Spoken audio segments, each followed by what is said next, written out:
This is the Born of Levi experience on G.O.C.C. Media. There was no doubt, saying there was no doubt if we fought we can win it, and that we're here. Good afternoon, everybody. Saints marching in kingdom, now we're in it. Babylon is gone away. We were waiting for this day, and now we're flying on our way to Zion. Bye bye, bye bye. So long to Babylon we made. Oh, bye bye. All glory to our King, He got the throne. In the judgment line. Yes. This is the Born of Levi experience on G.O.C.C. Media. Yes. Shalom. Peace and blessings, brothers and sisters. How are we all doing? Welcome back to the Born of Levi experience here on G.O.C.C. Media. I am your host, Deacon Hazak. I'm so blessed to be in front of you all this evening. Right, I know a lot of you guys was waiting for me to come on early today, but it's a schedule change for the better right now, right? But I really appreciate you guys coming in. All praises be to the Most High. I am that I am. Ahaya Ashar Ahaya in the Hebrew. For those who don't know, right? We give all glory, honor, and praise to the Most High and to our King, Yeshua HaMashiach, who the world ignorantly calls Jesus Christ. How we all doing? I missed you all last week, but the reason why I was not here last week, you know what I'm saying? We got to turn the music down for this one, right? We got to turn it down for this one. All praises be to the Most High. My son was born. All praises be to the Most High. It was a blessed delivery. It was a blessed birth. Everything about that situation was just so blessed. And listen, the Most High, He's so true on His word. Listen, if He is for us, who could be against us, right? If He is for us, who could be against us? Wrong one, right? If He is for us, who could be against us? Listen, the Most High is truly a blessing. He's very wonderful. He's merciful. And listen, and I told y'all before, these children ain't our children. All right, we're just raising them for Him, right? So 1 second here. I can't have this jacking up while we're streaming, right? All right, leave this right here. So I told y'all this before. These children ain't our children. The Most High, He gifted them to us, and it is our job to raise them accordingly. But nonetheless, brothers and sisters, if I'm coming in nice and clear, like I ask you guys every week, please drop a qualm in the chat to let me know I'm coming in nice and clear, so I can know that the audio is good, so that way you guys can know, or so that I can know that, the audio is clear and we can have a smooth and blessed stream. All praises be to the Most High. Shout out to my moderator. I see him in the room. Long time no see, brother. All praises. I see the qualm. All right. All praises. And, the water to everybody who reached out, sent blessings, who congratulated us, man. Listen, all praises be to the Most High. And y'all see the title of today's discussion. And this discussion, turn the music off for this. This discussion is gonna be what motivate us to get to the finish line. This discussion tonight, right? Being spiritually prepared to receive a physical salvation. And this what's so crazy is the title came to me real early this morning. Like, barely got to sleep, baby crying, right? The few hours I got to sleep, that title came in my mind. So I wiped the cross out of my eyes. I put it in my notes real quick. Turned over, put it in my notes, I went back to sleep. But then, I wanted to talk about that, right? I really wanted to talk about that. And shout out to everybody who's here right now. All the faithful subscribers and viewers. I appreciate you all for coming in right now. Thank you for dropping the qualms. do my shout outs real quick. Shalom, Maria G.O.C.C, ATL, Lady Zionist, Shea Butter Therapy, Shalom, Princess Judah, Shalom, Light and Love, Shalom, Amaya, oh my goodness, Tamika Rob, Shalom, Demaya, Annette Black, Shalom, Nia, Nina, right? All right, we got somebody in here, user account 1. I like that name.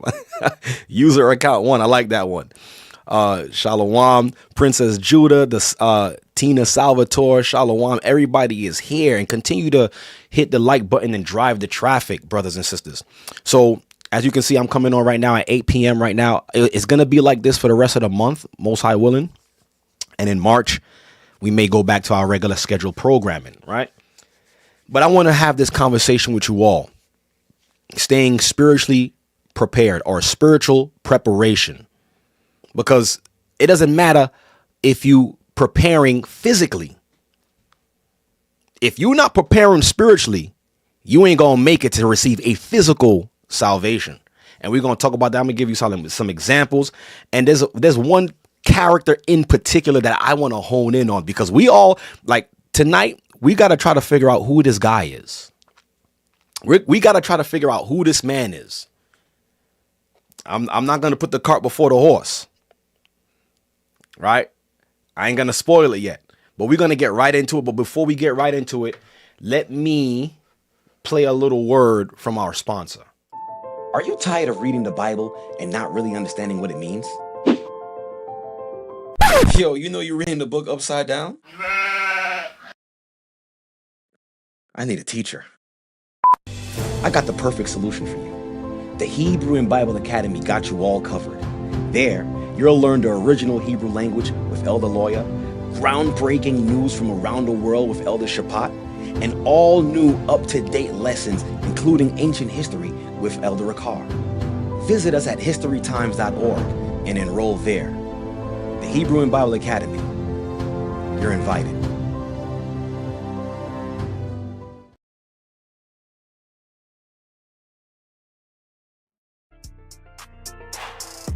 Yes.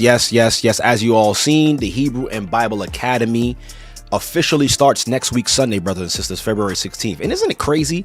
We're already in February. It's insane. But next week, February 16th, Sunday, February 16th at 9 a.m. will be the new installment of the Hebrew and Bible Academy, right? Another 12 weeks. So it's not too late to enroll. Visit us. Y'all see it here on the screen. Visit us at historytimes.org to enroll. Trust me, brothers and sisters, you don't want to miss what we're going to be going into this new installment and this time around. In-depth lessons, we're going to go into the origin of angels. You see that? The reason Adam fell. And I know everybody want to know that reason. We have everybody who speculate, why would the Most High tempt Adam? Why would the Most High put the tree in the middle of the garden if he know he was going to eat it? Listen, this is why you need to be in the academy to know why and how that tree got there. Right? And we also got the true understanding of the Antichrist. Listen, ain't no boogeyman coming for you. Right? Look around you. The world is Antichrist. Your government is Antichrist. But you'll learn that at the Hebrew and Bible Academy. Right? The true doctrine to the Gentiles. Yes. Christ told us we must preach the gospel to the Jew and Gentile alike. To the Jew first and also to the Gentile. Get this understanding. Right? And more live interviews to come. Trust me, y'all don't want to miss this. So please, brothers and sisters, visit us at historytimes.org. That's historytimes.org. All right. Now that we got that out the way, all praises be to the Most High. Let's get into the topic of discussion. And before we do that, I pray, like I said, I pray everybody is doing well. I pray everybody doing blessed. Right, I'm here nonetheless, and let's get into this word real quick. And what I want to do to start it off, I want this particular scripture to be the theme for what we're going to talk about today. I will put it on the screen for you all right here. Right, and this is a popular scripture that we should all know. And I want this to be the theme for us to understand why we're talking about the spiritual preparation. Why do we need to prepare spiritually? And like I said earlier, it don't matter if you're preparing on the physical, right? You could have your doomsday bunker, right? You could have your doomsday bunker. You could have your gold bags. You could have your 30 years worth of storage of food. What good is it? What good is having all of that if your spirit isn't intact? And I find that especially with people coming into the truth, learning about who they are, we tend to stray away from dealing with the issues that's plaguing us internally. It's like for some reason we all become police officers and we become cops and we're looking at what the next person is not doing, as if that person will be getting judged with you on the day of judgment. So it's something, I believe that these kind of conversations is what's supposed to dial us back and to have us to reflect and look inwardly, because that's what it's all about. That's what Christ was mission. That's what he taught us, was how to self-reflect. But with that self-reflection, there's something that we have to also understand according to this world that we're living in, according to this time that we're living in. And a lot of y'all see it. And those of y'all who's in the know already know what time we're in. But if this is your first time listening to this kind of lesson or message, is your first time stumbling upon this church, you're going to find out that a lot of the things that our parents and grandparents been saying back then, saying, oh, we at the end times. No, for real. Now we really in the end times. We've been at the end. We just didn't see it before. But now it's even more evident than when our grandparents was telling us we was in the last days. Like, put it in the chat. How many of us remember always hearing growing up, baby, we in the last days? How many of us always heard that? But I want this particular scripture to be the topic, or I would say the area of understanding where we're gonna stay at. So Ephesians 6:12, it says, "For we wrestle not against flesh and blood." So this battle that we're up against, it's not against mere man or people or someone you can touch on the physical. And it may seem that that's contrary to what I'm saying right now, because when you step outside in the street, an altercation could break out between two people. And it seems as if it's just two people arguing, two complete strangers that don't. And y'all gotta look at it like this too. Why would two complete strangers who've never seen each other on, like, for example, like someone who has road rage, right? Let me use that as an example. Someone with road rage, two people get into an altercation because you cut me off, whatever the case is. Now these two people is in the middle of the street, light is green, fighting, getting ready to take each other out because what you did to me 2 lights ago. But think about it like this, brothers and sisters. How could two people who've never met each other, never seen each other, be that angry with each other? Think about that. I've never seen this person a day in my life, but yet because of an altercation, now I feel like I want to take this person out. We fighting. I got this built up anger about this person, a complete stranger that I don't know, I've never met. That's because you got to understand the battle is not really flesh and blood. It's really spiritual. There's spirits at work that's waiting for us to interact in that type of manner, to step in and to cause destruction, shed blood. So when the scriptures tells us that we wrestle not against flesh and blood, that's on every aspect of this life. So it's always best to take a step back. Even if somebody crossed you wrong, said something to you wrong, did something to you, you got to always give people the benefit of the doubt, because at the end of the day, you're not at war with that person.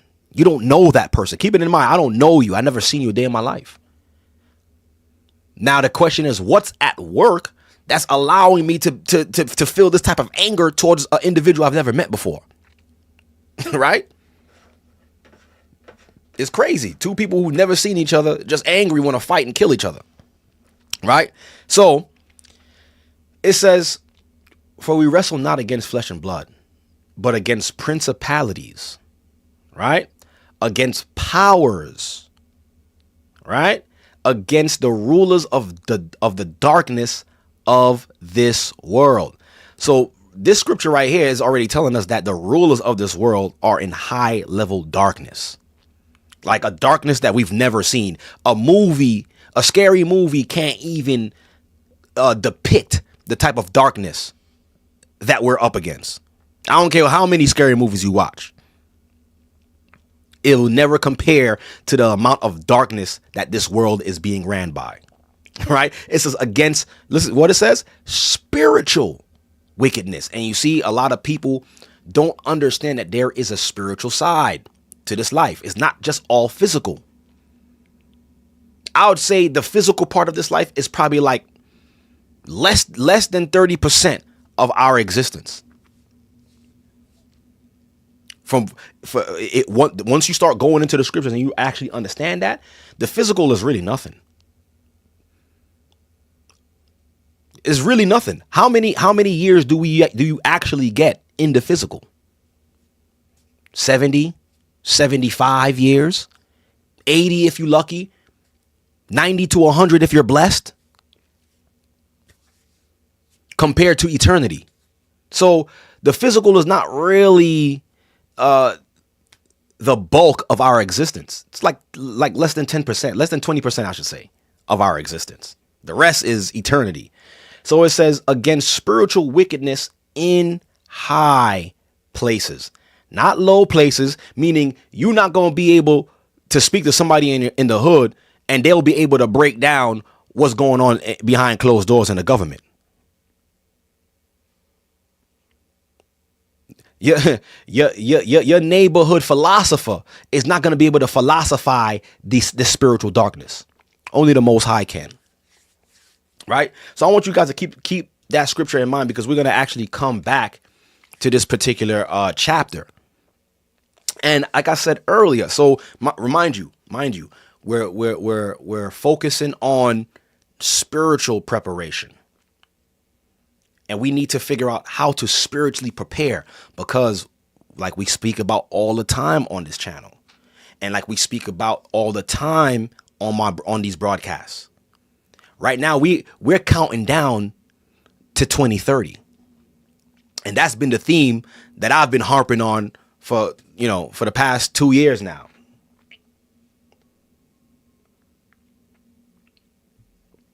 Right? Been harping on this thing. The race to 2030. So now, with this new presidential election, and it's funny how we just read the scripture, but now we're starting to understand this spiritual wickedness in high places. What's the highest place that one could get or could reach or could obtain in this particular society or in this world? Politics. Once you get into politics, you're one step closer to that spiritual wickedness in high places. So if you don't understand politics, or you don't understand the government structure, you will never understand the spiritual wickedness that we're up against. You'll never understand it. Right? Now we understand why now it's starting to make more sense to why they say there must be a separation between church and state. Why? Why must we separate church and state? One might ask. What's the reason behind that? Right?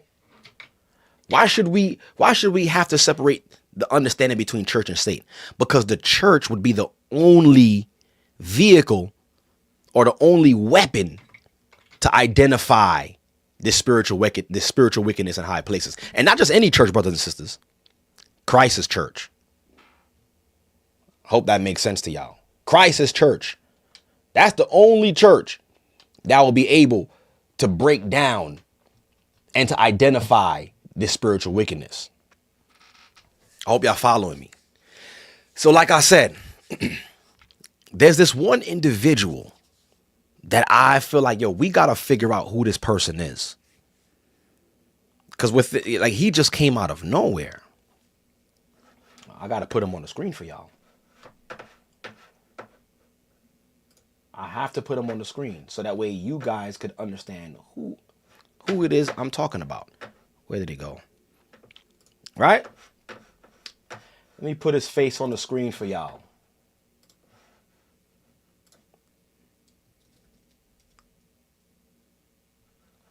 have to put his face on the screen. It can't blow up? I need a big picture of this guy. Here he goes. I like this picture right here.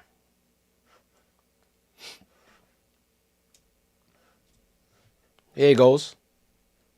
Y'all know him. Elon Musketeer. That should have been his name. Right? Elon Musk. And for some reason, this guy, I don't know where he came from. If anybody know the research on this guy, put it in the chat. I don't know where this guy came from. I don't know who he is. I mean, we know who he is now. But I don't know anything about this guy. The fact that he's the CEO of Tesla, the CEO of SpaceX. I'm not too sure. Or the CEO also, I gotta fact check that, of Neuralink. And we're gonna take a look at these 3 vehicles right there. Well, we ain't gonna talk about Tesla. We ain't gonna talk about the company called Tesla. We could talk about it a little bit, but I want to focus on SpaceX and I want to focus on Neuralink. But before I do that, January 20th, President Donald Trump was inaugurated as the president. Somebody says he's a clone. Listen, if he's a clone, I don't know. I really don't know. If he is, then, was it to me? He's still out here operating. But Donald Trump was inaugurated as president. And with this inauguration, right? With this inauguration, he created a new section, or a new I'll say department, not a section. He created a new department in the government called DOGE. Not the cryptocurrency, and we're going to also talk about cryptocurrency as well too. Sure enough. Because all of that ties into what's happening currently and what the world is setting up or trying to set up before 2030. So you have to know about cryptocurrency. You have to understand what it is. It's not going to hurt you not to understand it. Right? So President Donald Trump creates a whole new department called DOGE, which stands for Department of Government Efficiency. So this department now is responsible for going in to the government records and making sure that the government runs efficiently, like the name says. And one of the ways that it does this is by checking the books and seeing what the government is actually spending on. Money, right? So President Donald Trump, I said Trump's.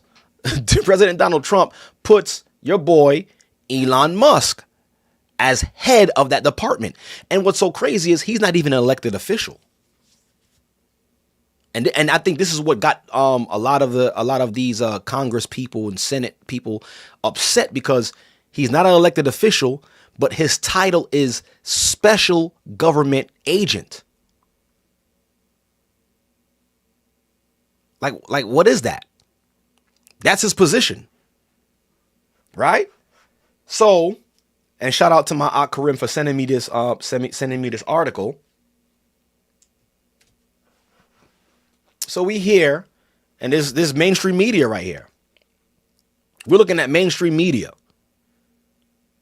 ABC News, fair use, right?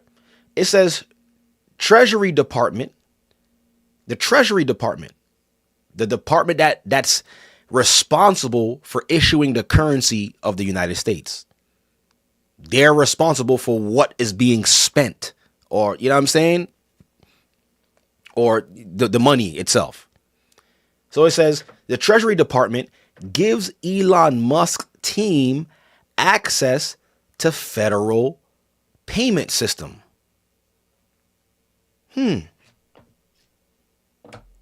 That's crazy. So this man, who we don't know where he came from, how he came about. Make the screen bigger for y'all. He now has access to the country's federal payment system.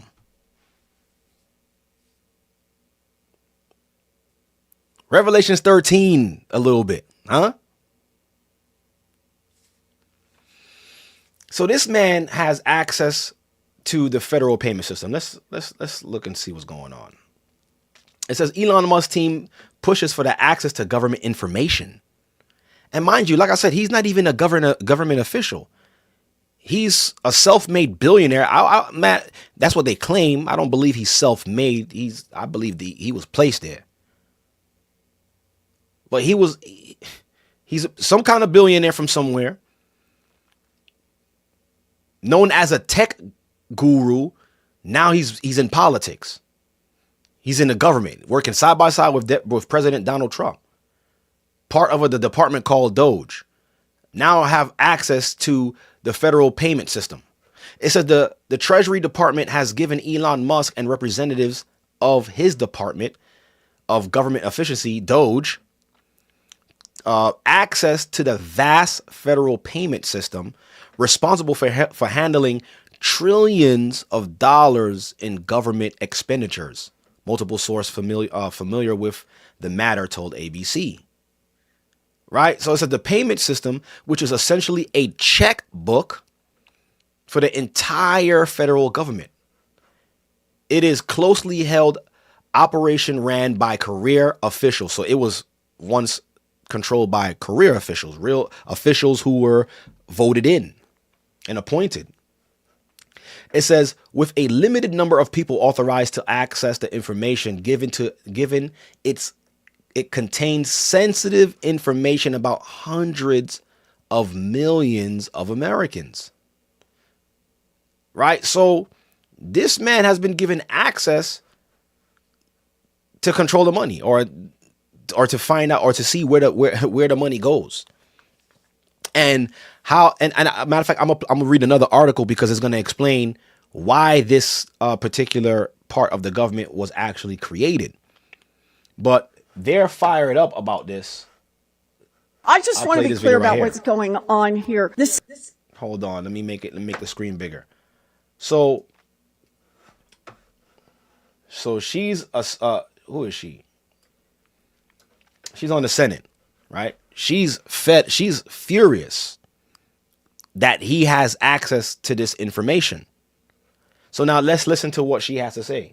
I just want to be clear about what's going on here. The system that makes sure that your granddad gets his Social Security check, the system that makes sure that your mom's doctor gets Medicare payment to cover her medical appointment, and the system that makes sure that you get the tax refund that you're owed has been taken over by Elon Musk.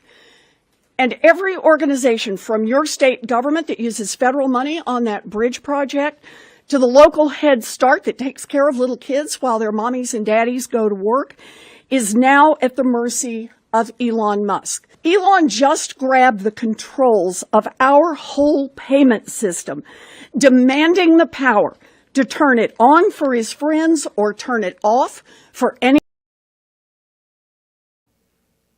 Keep that in mind what she said, because I did catch that, but it just slipped my mind that she said that. Turn it on for his friends and turn it off if he doesn't like you. Revelations 13 right here in your face. Let me play that back a little bit. Demanding the power to turn it on for his friends or turn it off for anyone he doesn't like. Now, there's a second problem here. It's not just payments from the federal government that are now in Elon's control. Elon and his handful of friends now have full access to your personal and financial information that's in the system. Your payment history, your Social Security number, your bank account numbers. Elon now has the power to suck out all of that information for his own use. And there is a third problem. In order for this handful of programmers to gain access to our $6 trillion payment system, we don't know what safeguards were pulled down. Are the gates wide open now for hackers from China, from North Korea, from Iran, from Russia? Heck, who knows what black hat hackers all around the world. Listen, the hackers is the least of your problems. Y'all worrying about hackers.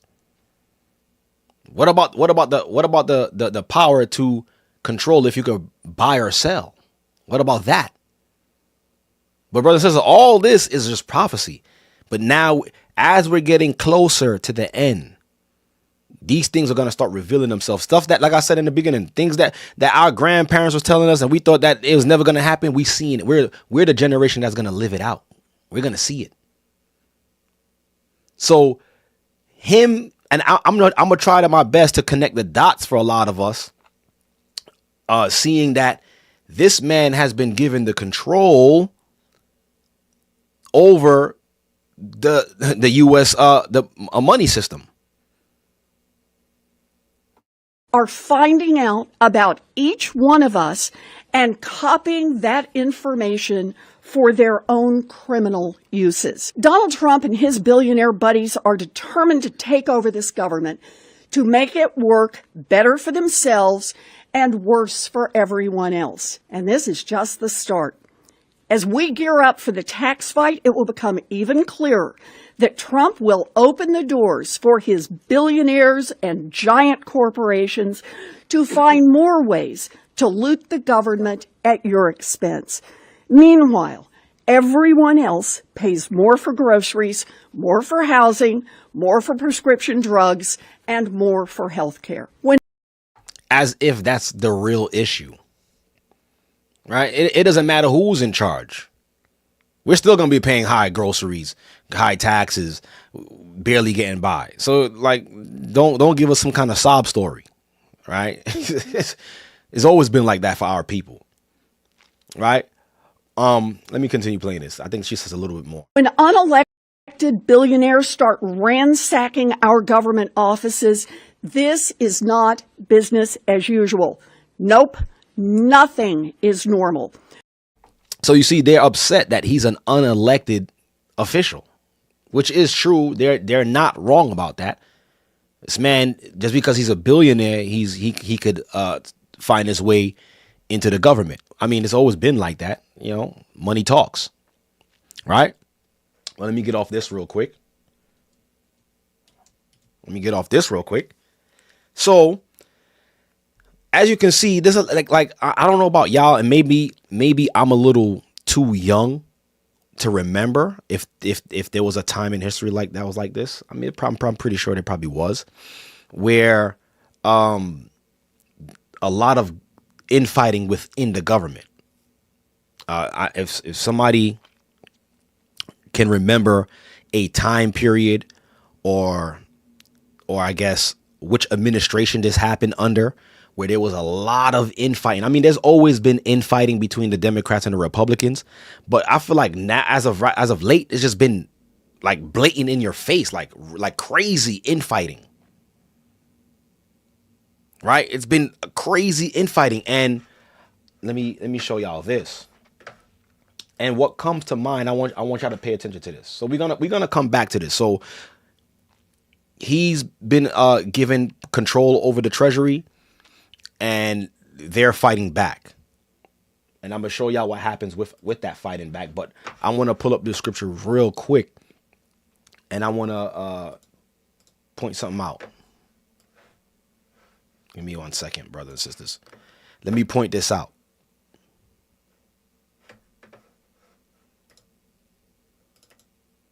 Where is it? Give me 1 second. Let me pull up this scripture. All right, here we go. Let me pull up the scripture. And talking about the infighting, how they're going back and forth, right? Look at this. I'm going to the book of Daniel, right?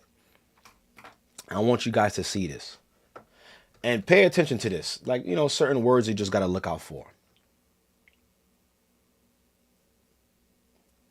Give me 1 second. Daniel. Okay, here you go. So I'm in the book of Daniel chapter 2. And let's pay attention to this. And if you can't see it, I'm just going to read it. Yeah, you understand? Just follow along. But pay attention to this. Daniel 2:40, it says, and the fourth kingdom, we understand this fourth kingdom is this last empire, which is ruling right now. It says, and the fourth kingdom shall be strong as iron. Strong kingdom, right? You know, superpower of the world, financial capital. It says, it shall be strong as iron, for as much as iron breaketh in pieces and subdueth all things, and as iron that breaketh all these, shall it break in pieces and bruise. So this last kingdom would perfect what's called world domination, right? And it says here, and whereas thou sawest the feet and toes, part of potter's clay and part of iron, the kingdom shall be divided. So this is why I asked, you know, was there ever an empire, or administration where there was so much infighting that it's blatant, it's pouring out, like you can't deny it. And the scripture, okay, let me see. Somebody says,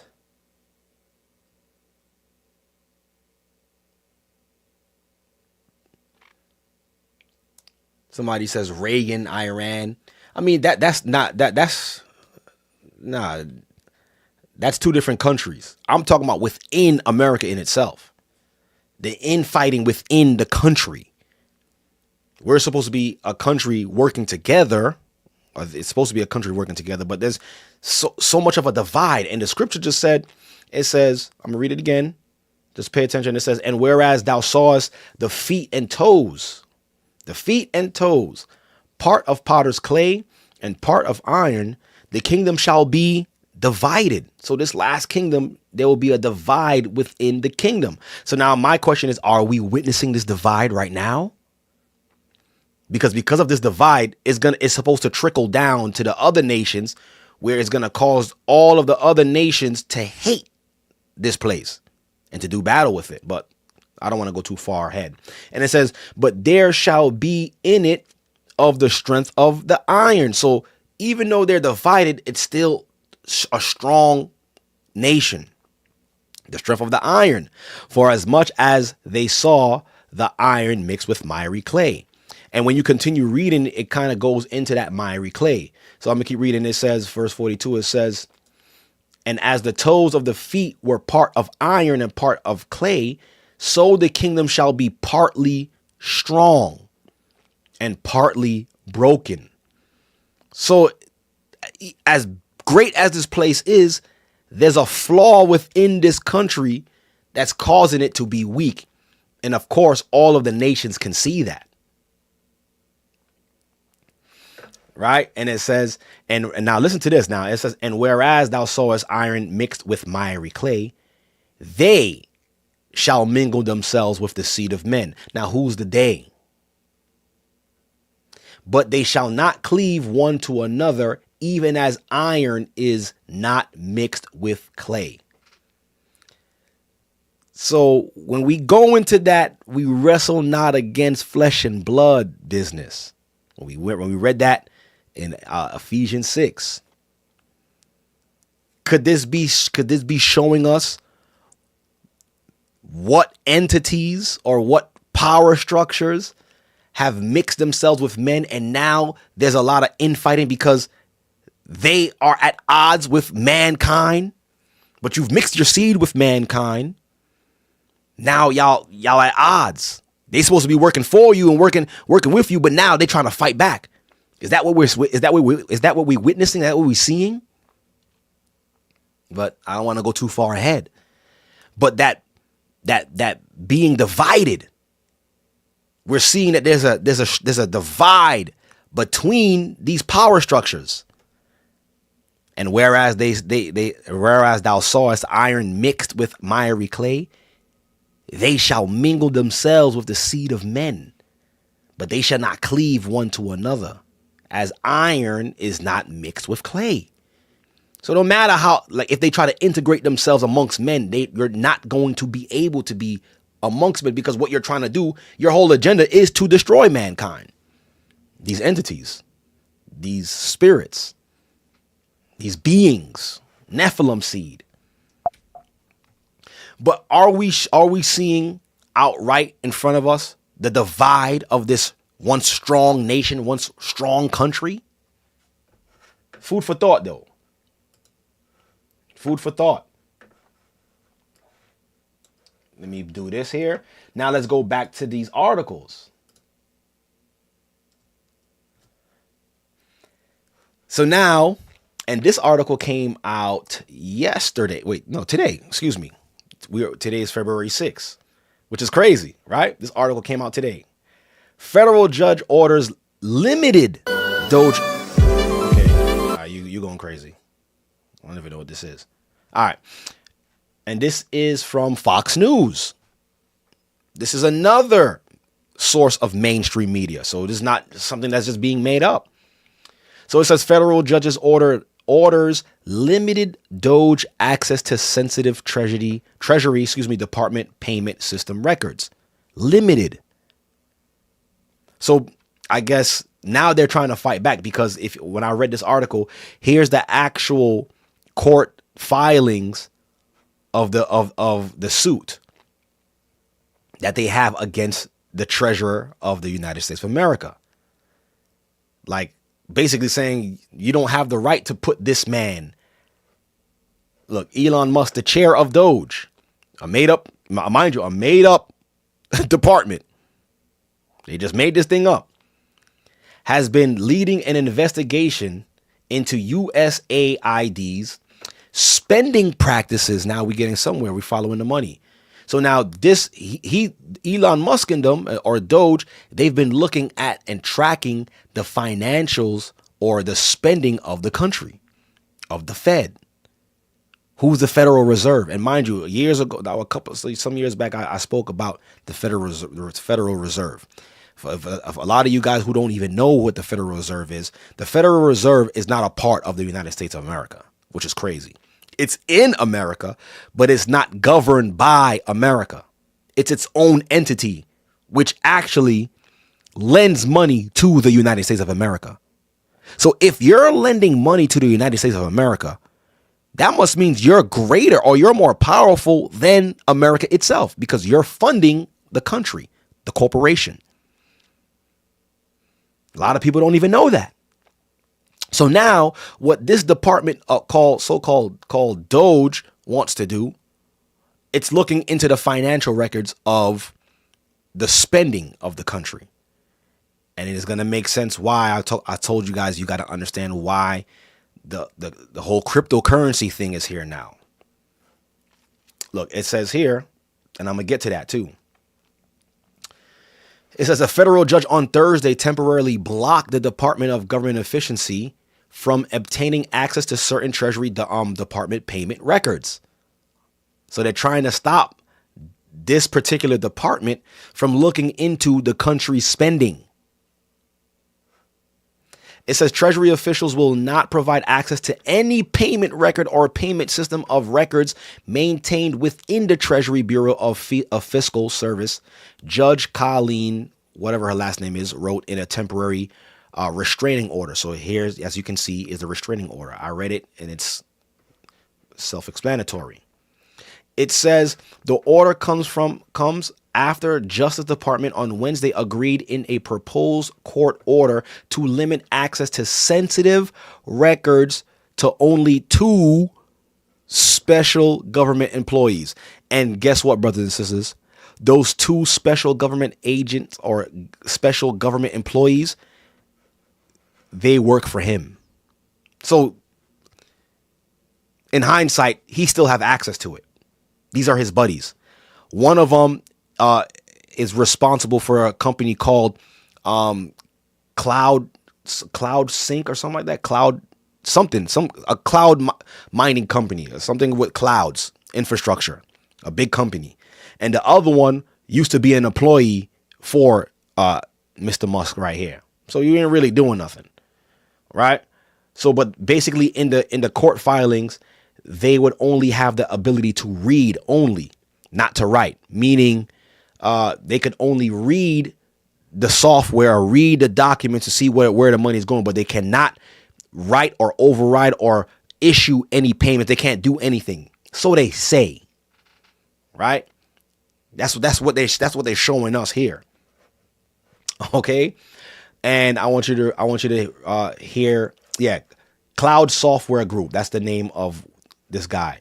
That's the name of the company that's able to have access to the documents.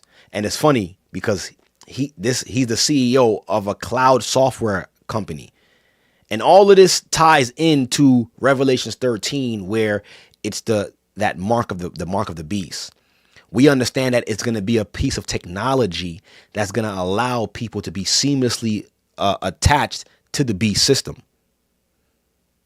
The beast is supposed to be this big mega computer that has access to all the information in the world, and everybody's supposed to connect to this system. And in order to have everybody to connect to this system, you need a processor big enough, or what they call it. What is it? Is it a processor? You need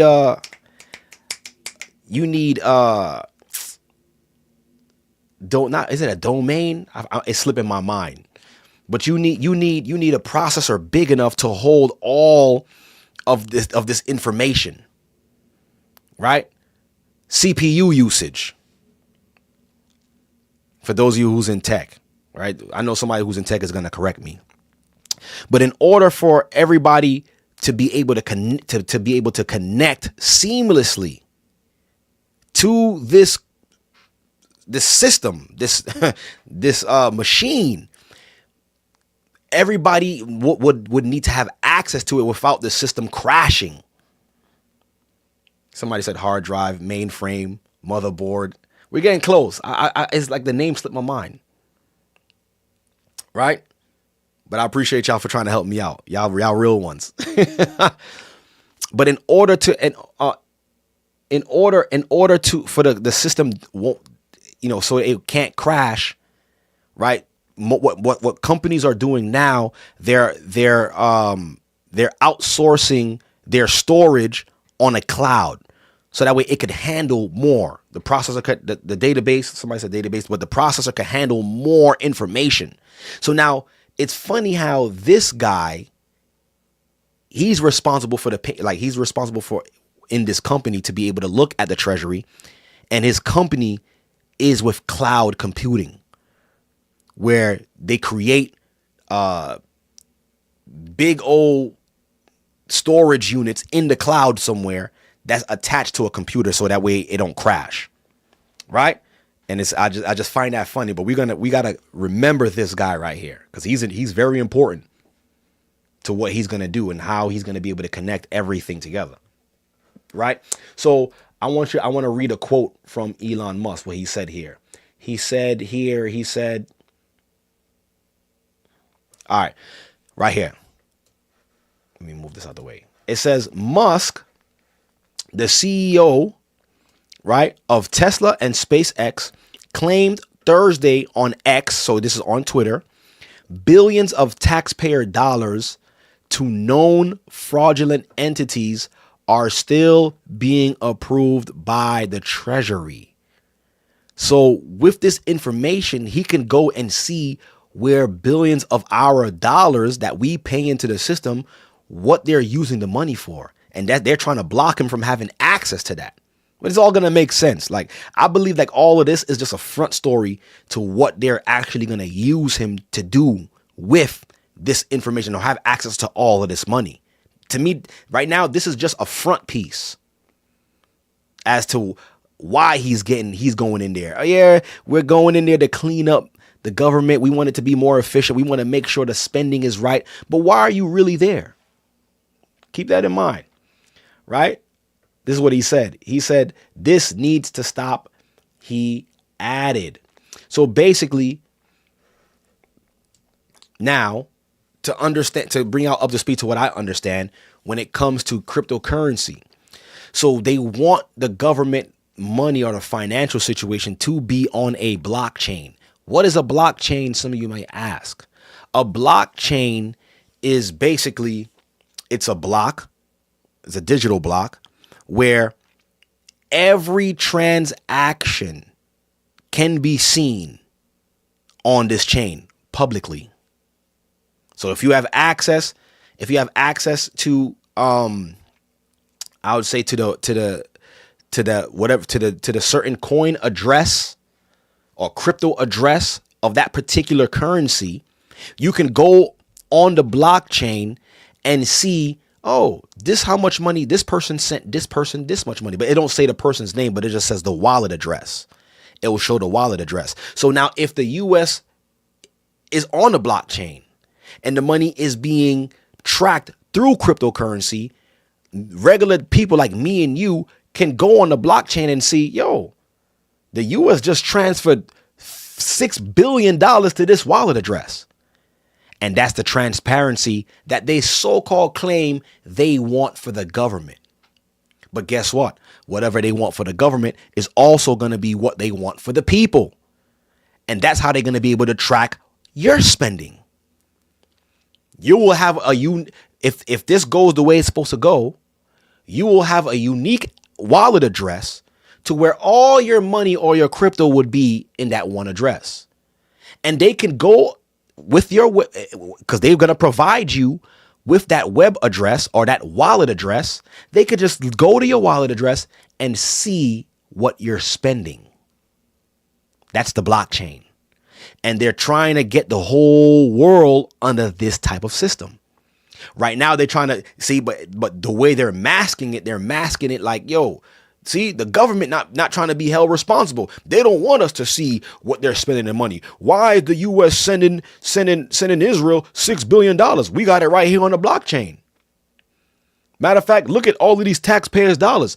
Look, everybody. This is what they're doing with your taxpayer dollars. And then we're going to be like, yeah, that's crazy.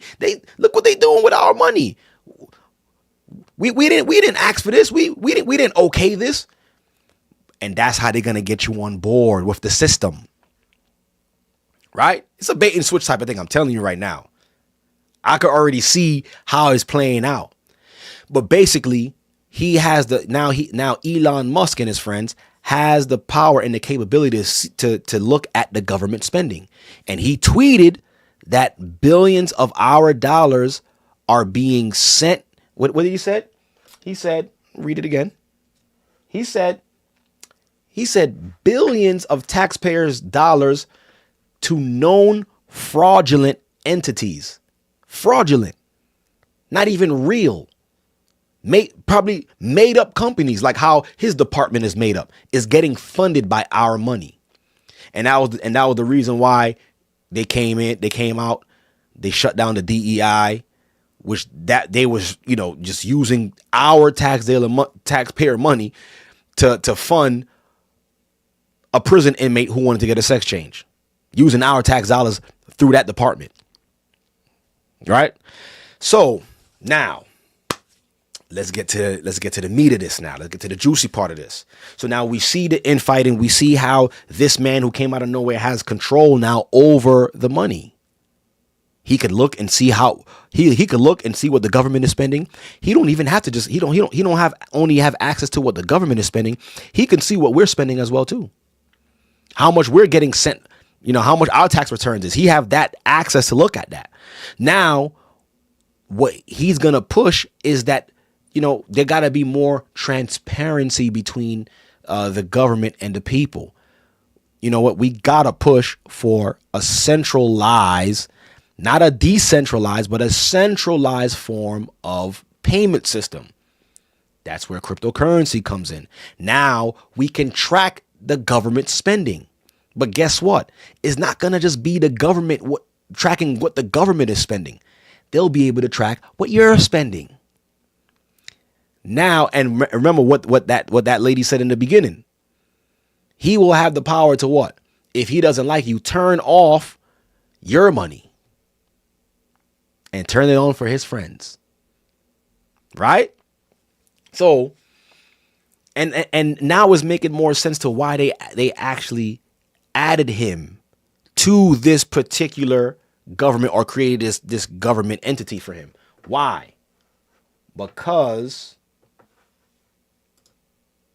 of this. So remember, he's also the CEO of Neuralink. And I spoke about this a while ago.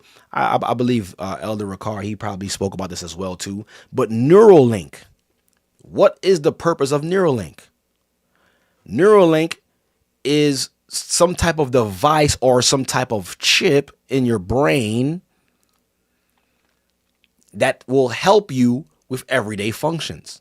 Right now, they're looking for what's called paraplegics. Up here, up top, and I know it might be too small for you guys to read, but I'm gonna read it up here in the blue, and it has a Canadian flag there. It says, "We've received approval," or Canada, we've received approval from Health Canada to bring recruitment to our first clinical trials in Canada. So they're going to be doing clinical trials for Neuralink in Canada, right?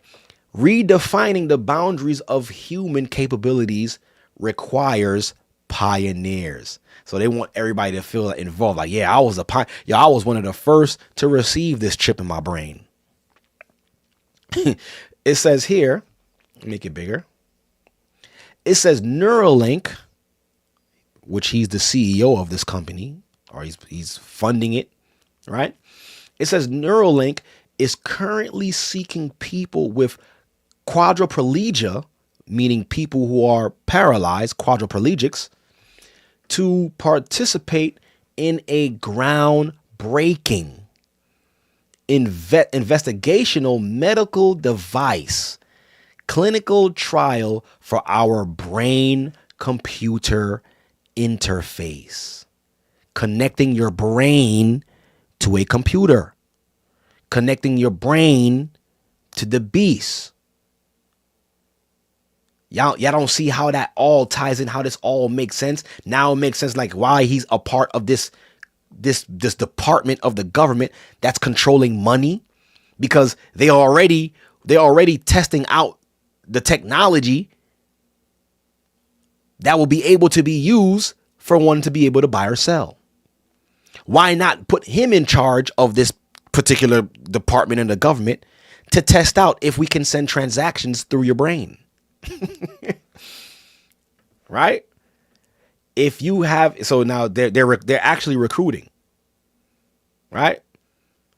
And if you was a paraplegic, who wouldn't want to be able to use parts of your brain to do other things and to move your limbs and be possibly walk again? That's how they pushing it, right? Let me see. There was something that I wanted to. Did I put it here? I don't think I put it here. Let me see something. Oh yeah, I did. Oh no, I gotta go to it. Look at this, where it says blogs, right? So keep this in mind, and I hope y'all keeping up and able to see how I'm trying to piece this all together, because it just does not make sense. Out of all the people in the world, why you use this man to be a part of this particular part of the government?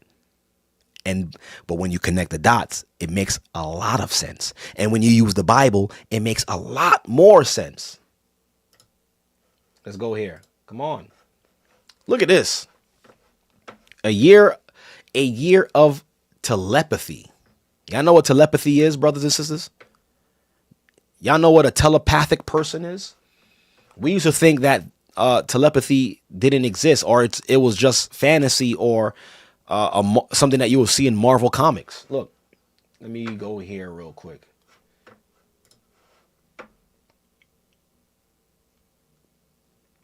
Good old Chat GPT. Telepathy. Telepathy is the theoretical ability to transmit what? Thoughts, theoretically, is the ability to transmit thoughts, emotions, or information directly from one mind to another without using speech. It's not as sci-fi as we think.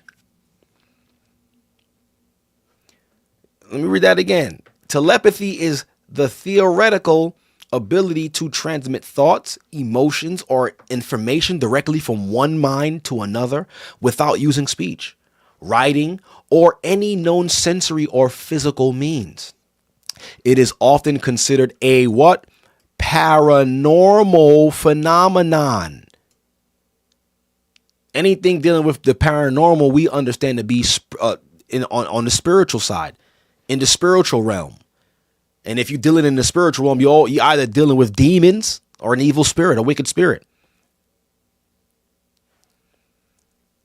It is often considered a paranormal phenomenon and has been a popular subject in science fiction, psychology, and metaphysical studies. Type of telepathy: emotional telepathy, mental, sensory, dream telepathy. Right? Look at this. Telepathy in fiction and pop culture. Professor X, X-Men, reads and controls minds. Jean Grey, X-Men, a powerful telepath with telekinetic abilities. Look at it. 11, Stranger Things. I think they're coming out with season 2, I believe. Using telepathic powers to communicate and influence objects. The Jedi uses the Force for telepathic communication. So let me go back to the article now. This is some crazy, weird science that these people are into. So when the scripture says we wrestle not against flesh and blood, I'm showing y'all what we're up against. This is what they're doing. A year of telepathy. Over the past year, 3 people. This is what it says here.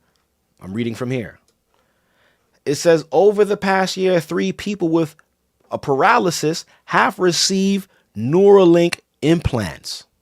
3 people already have this thing in their head.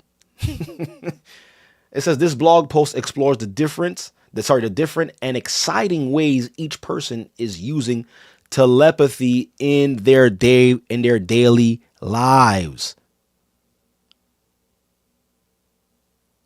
So is it really a computer that's transmitting between brain from brain? Or is this giving a entity or some type of spirit the ability to communicate with another spirit in another person's brain? But you think it's your thoughts. This is the crazy weird science that's going on right now. This is the crazy weird science that's going on right now. And this man, he's behind all of this. Who is he? Not even an elected official. Now he has access to the United States Treasury. He's dealing with money. Chip in your brain. Right? The chip in your brain, right? Hold on. The chip in your brain, right? Remember, the chip in your brain. Let's go here.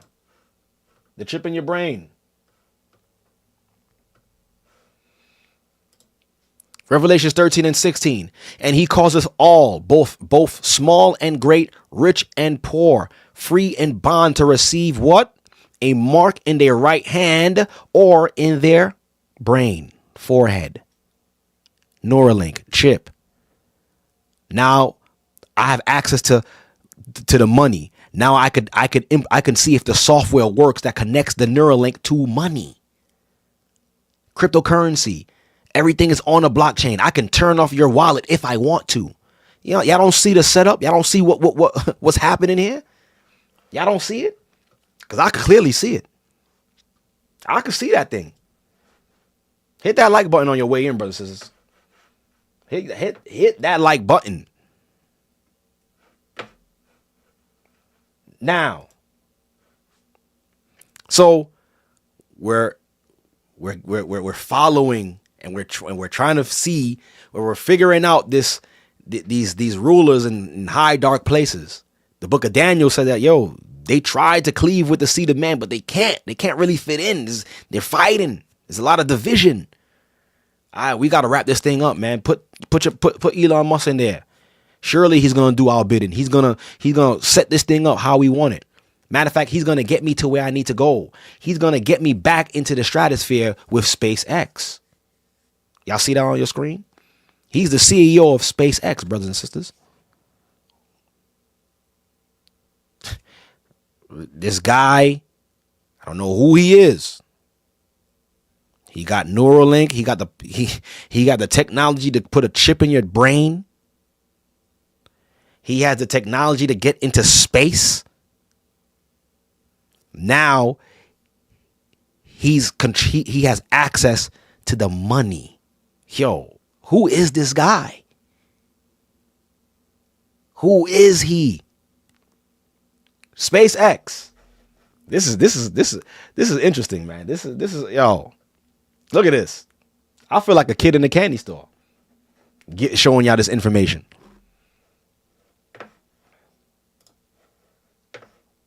SpaceX. Where is my thing? I had it programmed right here. Was this it? No, this is not it. Give me 1 second. All right, right here. SpaceX, man. So now this particular person has the ability to send rockets into space. Why are we trying to go there?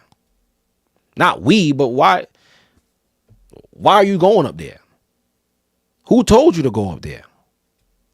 Who are you working for? Isaiah 14, everybody. Isaiah 14. Matter of fact, let me read this real quick. Before we go there. Before we go there.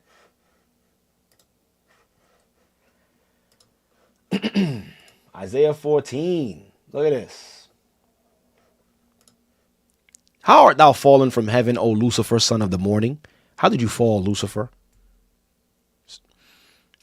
How art thou cut down to the ground, which didst weaken the nations, huh?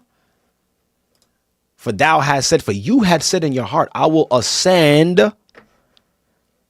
into heaven. I will exalt my throne above the stars of God. How are you going to get there if you stuck here like a mere man?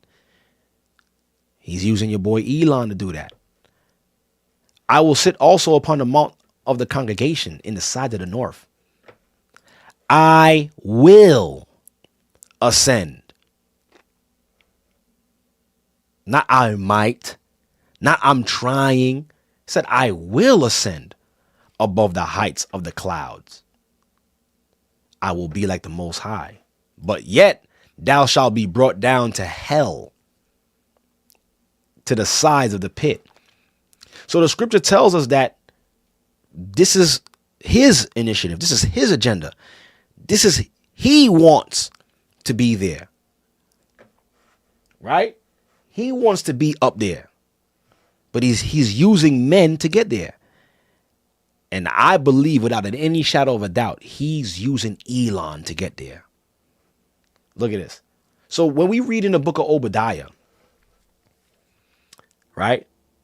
This right here. Right here. Obadiah verse 4. It says, though thou exalt thyself as the eagle, and though thou set thy nest among the stars, thence will I bring thee down. So it's showing, thus saith the Lord, it's showing here that they will eventually be able to set their space stations amongst the stars, which I believe is just lower orbit, not really going past the firmament.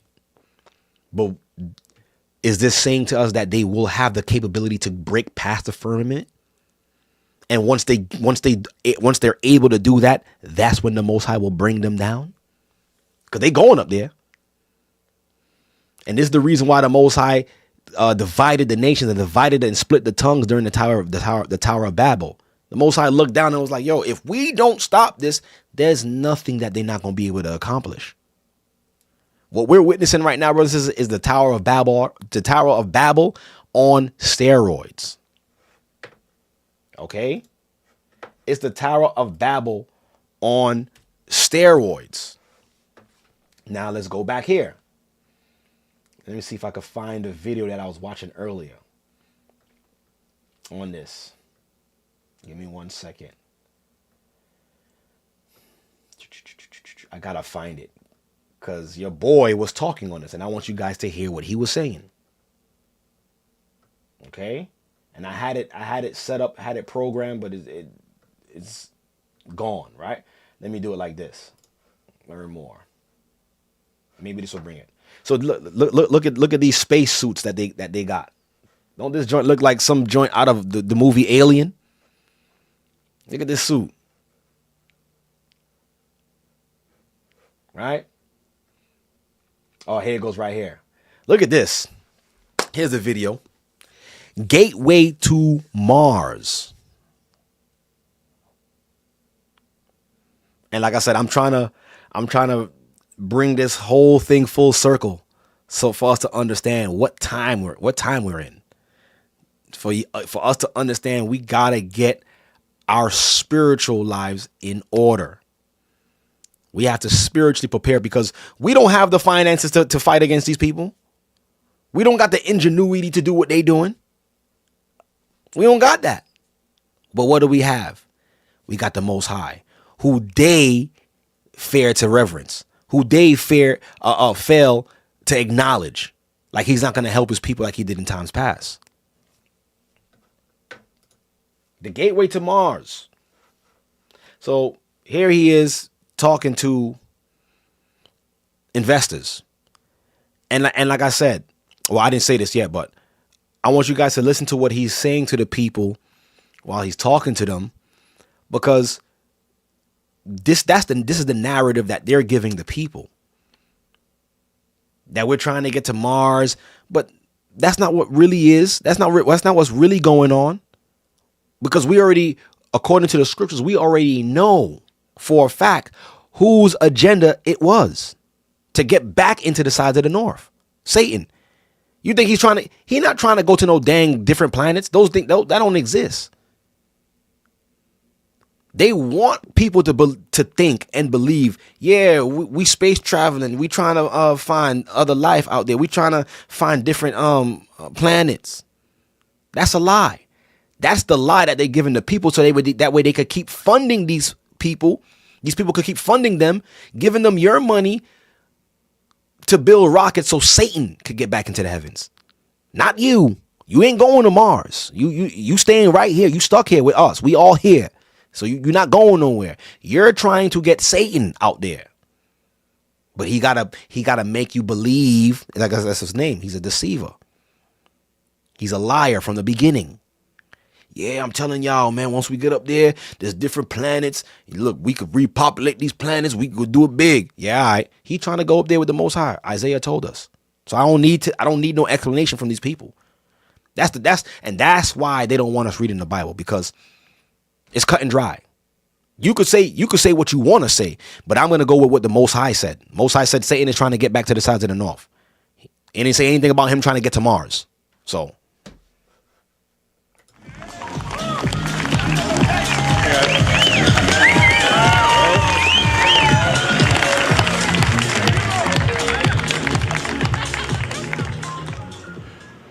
So what I'm going to go through tonight is the overall sort of path to making life multiplanetary.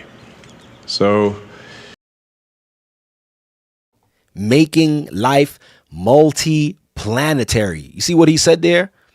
But this is what they have to tell these people, that it's going to be possible for us to travel and visit other planets. It's a lie. None of y'all are going there. I could have been on there. I wish I was there. I was like, listen, y'all, none of us is going anywhere. I would have grabbed the mic from him.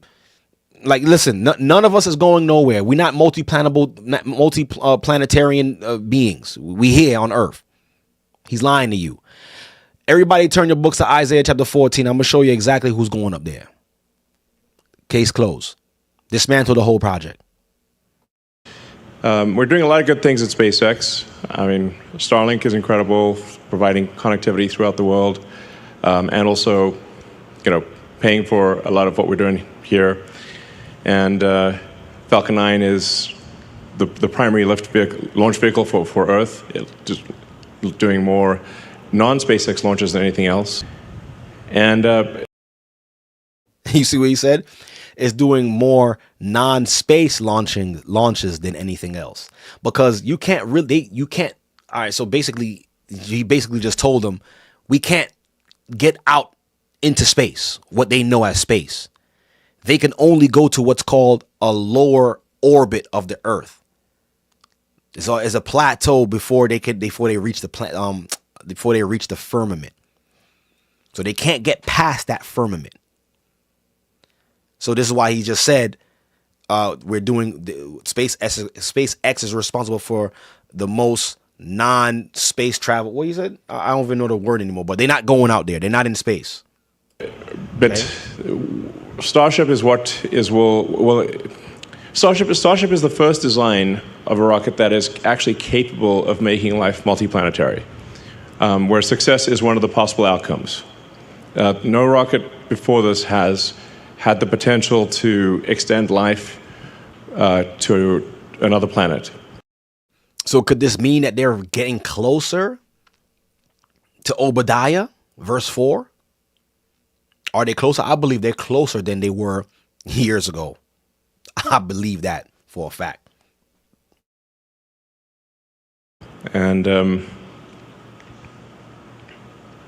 I'll sort of wax esoteric here for a minute, because this may sound sort of unusual, but when you think about the question of where are the aliens, which I get asked a lot, this is like the Fermi paradox. Where are the aliens? And I've not seen any evidence that there are aliens on Earth. A lot of people think there are aliens on Earth, and I'm like, great, I'd like to meet one. For a while there, when I was getting my green card and everything, it said alien registration card. I'm like, okay.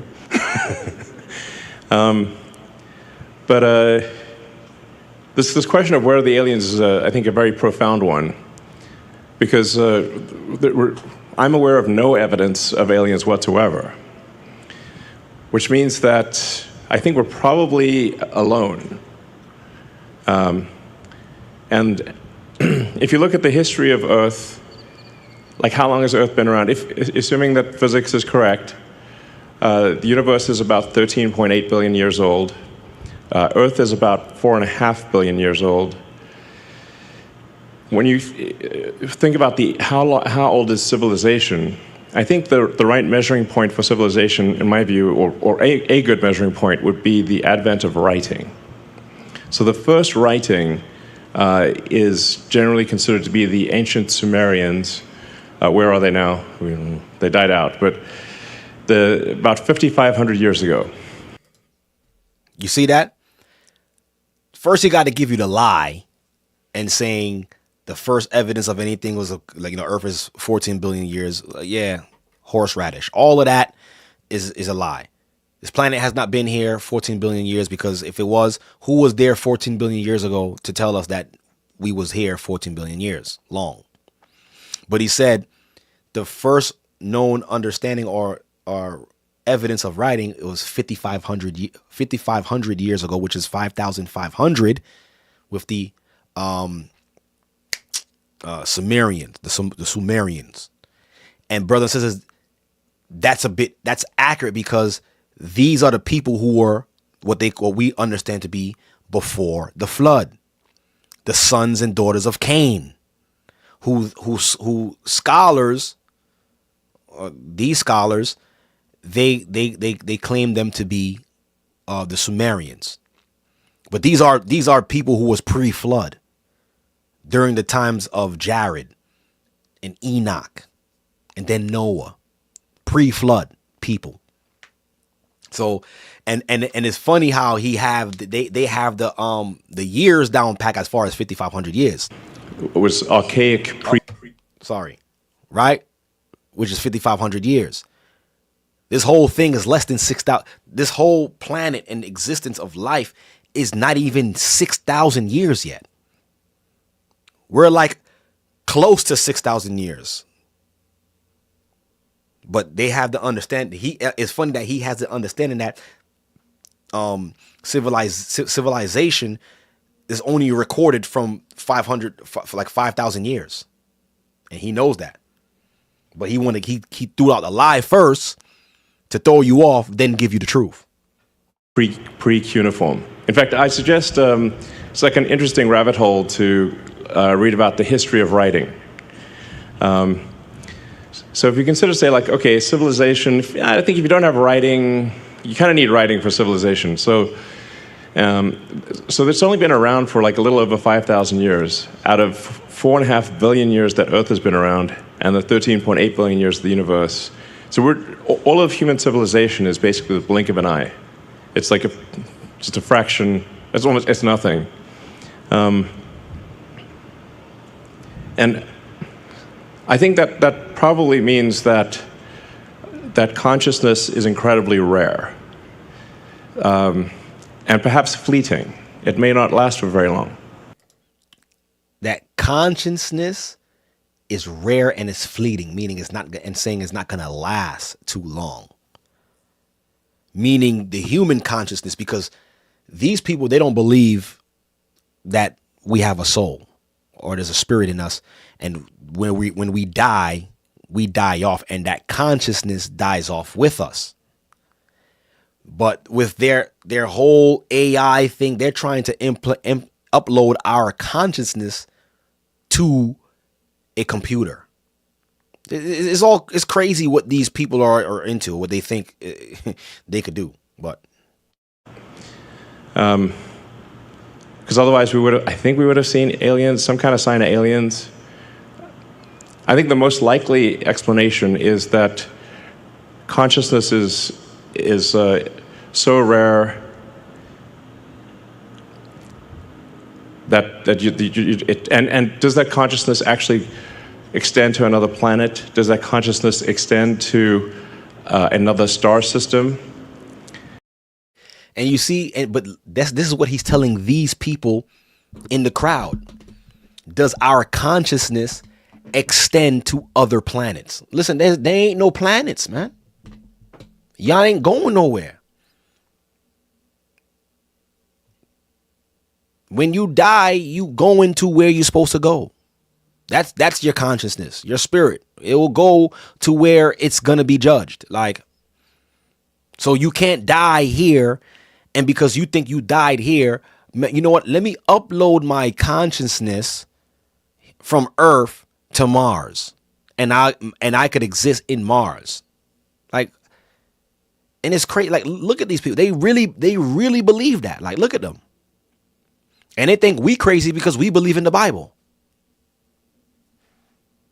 I mean, ultimately, if we're able to become a spacefaring civilization, a multi-planet species, and ultimately a multi-stellar species, and go out there and explore all these star systems, I think we may find that there are many long-dead one-planet civilizations.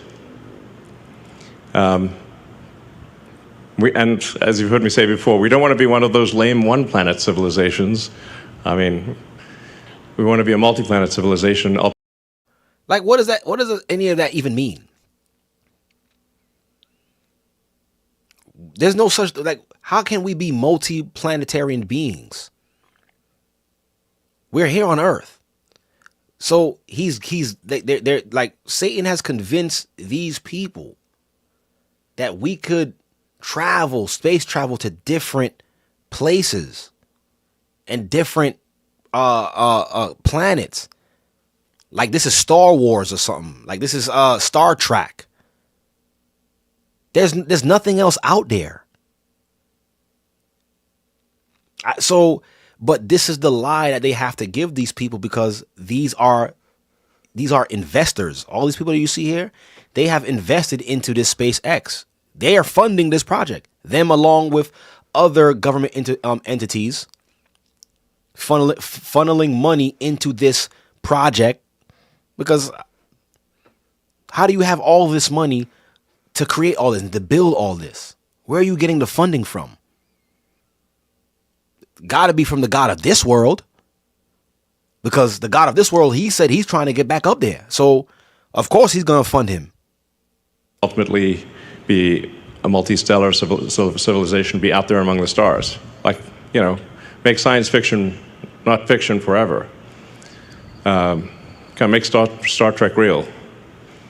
So that's why I think that there's a high urgency to making life multiplanetary. He said there's a high urgency to making Earth multiplanetarian or planetary. I hope that's the word he's saying. I never heard that joint in my life. But he's saying there's an urgency, there's a push for it.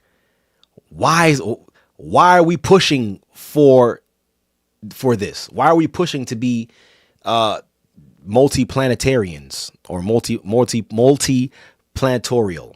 Why are we pushing for this? What's the rush? Right? What's the urgency about? What are we escaping? Because this is the first time in Earth's 4.5 billion year history that it's been possible to extend life or consciousness beyond Earth. And we've got to do that while civilization is still strong. So that's the overarching goal of the company, is extend life sustainably to another planet. Mars is the only option, really. And to do so, ideally before World War III or some kind of bad thing. The key thing is that ideally before World War III or some bad thing. So y'all planning to destroy this place and leave us here? Like y'all trying to destroy this joint and leave us here? All right, well, y'all could try. The Most High said, "Thence will I bring y'all down." We need enough people and enough tonnage on Mars such that Mars can survive and continue consciousness even if something would happen to Earth. Now, I still think, obviously, I'm not talking about abandoning Earth or anything like that, and we want Earth to be as good as possible for as long as possible, but there are certain things that may be outside of our control. Yeah, okay.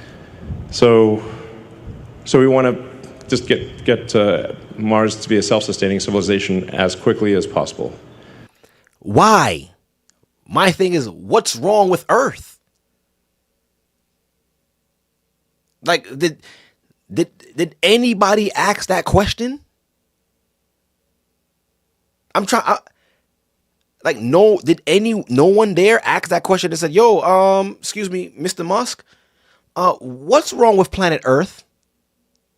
Why can't we just fix Earth, and instead of trying to escape it?" I'm just, I'm just curious about that. Like, why not fix Earth? Well, you see, but this is the bogus message that they got to give to these people to keep them in the lie. Because you think they could come out and really say who they're really working for? And I think this can be done. Stop. Right? I keep hitting the play button. You think they could? Because, like, in my mind, I'm saying to myself, like, yo, y'all might as well just come out and be like, yo, listen, guys, all right, listen, we're just gonna come out. We just gonna come out and just tell y'all, we working for Satan himself, and we're actually trying to get him back out there because he's gonna fight with God, and we're gonna win, so that way we can take control over heaven, and we could just be rich and do what we want forever and ever. Just come on and tell the world that, but they can't, because if they tell the world that this is the mission, then rational people who believe and can think rationally would be like, wait, hold up. So if we helping the devil, why are we fighting against God? Like, who's stronger, God or the devil? Like, and most people understand that God is God, the devil is the devil. So naturally, mankind would band together to fight against the devil. But they can't show it that way because he will have no backing. He needs us to volunteer ourselves to get him back there. Because that's just my thing. Like, just come out and tell the world, like, yeah, you know, we worshiping the devil and we trying to get him back into the heavens. So this is the reason why we have SpaceX. Don't give me no song that's talking about something. Yeah, we trying to be multi-planet beings. We trying to get to Mars. We trying to sustain life on Mars. Why not just fix Earth? But y'all trying to escape Earth. It's not that y'all trying to escape Earth. Who's trying to escape Earth? That's the main question. In around 20 years. So, and this giant Starship factory that we're building is obviously key to that. And the launch sites that we're building here and at the Cape and elsewhere in the future will be key to that. So let's just go through that. This is the final go no go poll for Flight 3. All right, so then they just play some video of them launching these things and showing. Hold on, there's something I want to show here. Hold on, let me see if I can find it.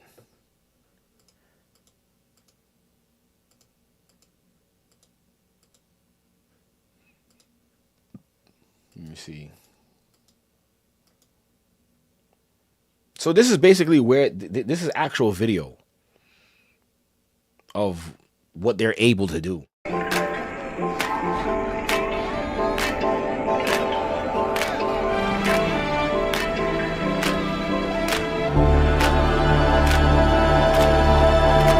as you can see, it's just a lower Earth orbit, and out there is the vast darkness. Is the deep, like where it says the Most High walked. The Spirit of the Most High walked across the face of the deep. That's it right there. What we're looking at. That's the deep. And in that big space of the deep, that's where the Most High created Earth. Within that. So there's nothing else out there. Right? And this is what they're able to actually see out there.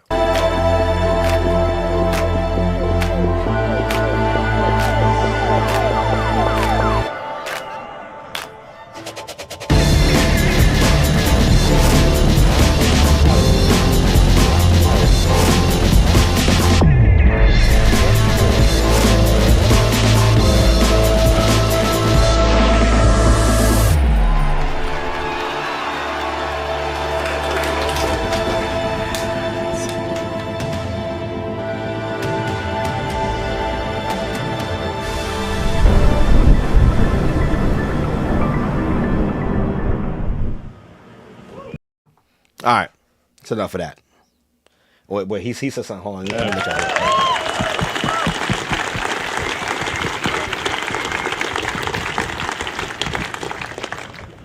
And congratulations, guys, you did that. That's insane. I mean, it looks like CGI. I mean, it's hard to believe that is unfiltered video. That's just the actual what the camera saw. No filters, no nothing. That's actually what the camera saw, which is insane.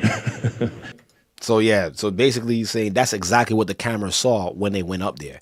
But that's as far as they could get. They can't get past that, because if they could, they would have already. Okay? If they could have gone beyond that, they would have done it already, but they can't. Right? But like I said, whose plan was it? Who was this man working for? Why are you trying to go up there? Like, why are you trying to escape Earth? Who's trying to escape Earth? Right? Let me get this out the way. Oh, let me go back here. Right? So we getting somewhere. All of these clues. You got this guy. He's a part of DOGE, Department of Government Efficiency. They have access to the U.S. Treasury. He came out with Neuralink, right? He came out with Neuralink, putting a chip in your brain. Revelations 13 says bond are free, rich and poor will be able to receive a mark in their right hand or in their forehead. The Neuralink will be connected to a computer. We understand. I believe that computer is the beast system itself. He now have access to the treasury. Now, who knows? Probably going to test out to see how seamless the system is now. Working with cryptocurrency, using that as a form of payment system that's connected to a blockchain, so I can track and see what you're spending, how you're spending. Matter of fact, I don't like what you're spending here. Let me turn your wallet address off. And mind you, we can't forget about what they said on the World Economic Forum. Let me play this back for you again, if you must have forgot. 8 predictions for the world in 2030. You'll own nothing and you'll be happy. This is how our world could change by 2030. But let me also show y'all this, because I look at this. This video was 4 years ago, but in the description it says this was updated November 17th, 2020. So in November 17th, 2020, they deleted the tweet due to backlash. So they tweeted this back in 2020 and they deleted it. Right? World Economic Forum says by 2030 you'll own nothing and you'll be happy. But they deleted it. So praise the Most High, this person was able to record this and keep this as a file. I'm about to download this myself before they scrub this from YouTube. So look at this. Back in 2020 they did this.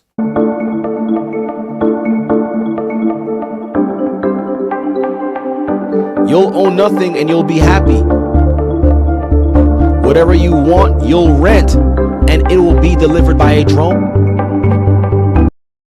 The U.S. won't be the world's leading superpower. Now, why is that something that needs to be addressed by 2030? And it goes back to what we just read earlier in Daniel chapter 2. There's a big divide. There is as strong as iron, but it's broken. It is weak. The powers that be cannot mix themselves together with man. It's not working. So this place cannot be a superpower by 2030. If we need our agenda to go throughout the world. So this is why we got to keep a keen eye on what's going on in these next couple of years. And this is what they said. I'm not saying this. They said this. The U.S. won't be the world's leading superpower. It's not going to be the leading one.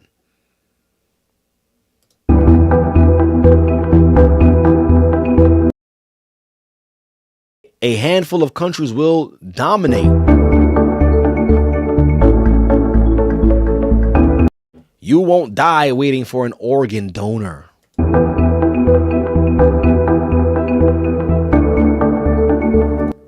We won't transplant organs, we'll print new ones instead. Like, I mean, who wants a printed organ?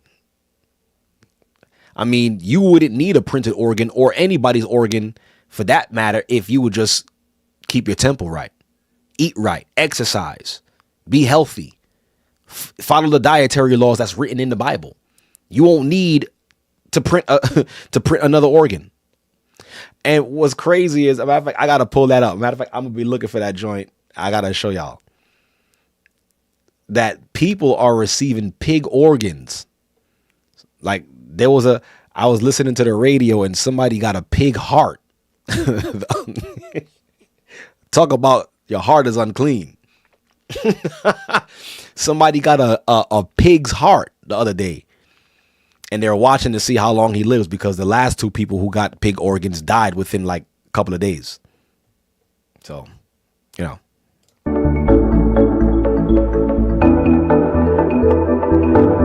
You'll eat much less meat. How you know that? How they know that? Unless y'all gonna do something.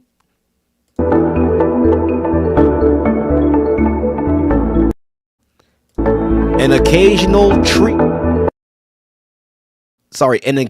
treat, not a staple for the good of the environment and our health.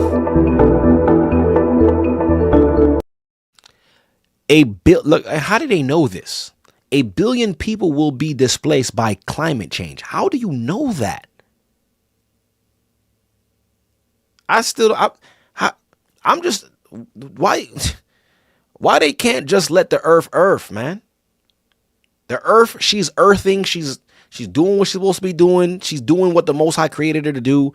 But y'all steady talking about this climate change thing. How do y'all know 1 billion people will be displaced by climate change? How do y'all, can't tell me? And how do you know by 2030 that's going to happen? Come on, man.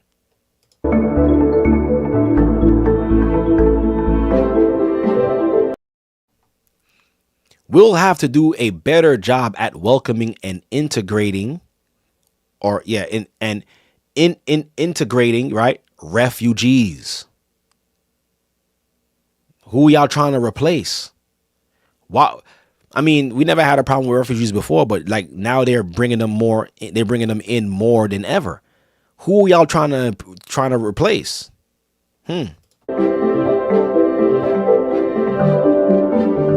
mind you, when I did that study and we did that show, that before the fall of ancient Rome, it was invaded by the Huns, by a lot of migrants towards the fall of Rome. So it ain't no new thing under the sun. We seeing the same thing happen here. It says polluters will have to pay to emit carbon monoxide or carbon dioxide. But that means everybody. We're all polluters then if that's the case, because we all drive cars. We all drive cars which emit carbon dioxide. We actually exhale, we breathe in oxygen and exhale carbon dioxide. So are we polluters because we're just breathing? So we're going to have to pay a tax to breathe? Is that what you're telling me? It's crazy.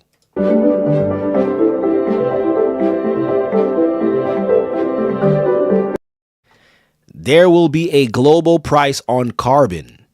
This will help the fossil fuels history. And mind you, President Trump, I forgot what he said he was going to sign into. He was going to sign something, but I think he was going to get out of some type of deal.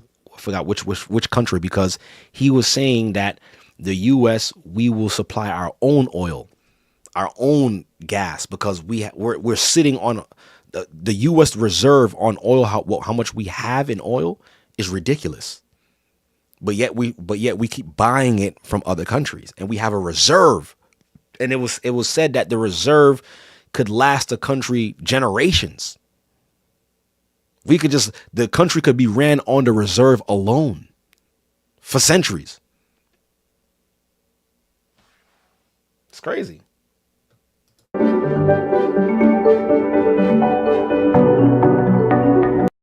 There you go. You could be preparing to go to Mars. And remember what your boy Elon Musk just said, there's an urgency to get to Mars. It ain't urgent. I don't know about y'all, but it ain't urgent for me to get there. I'm good here on Earth. Y'all let me know. I'm good on Earth. I'm here. So I don't need to be out there.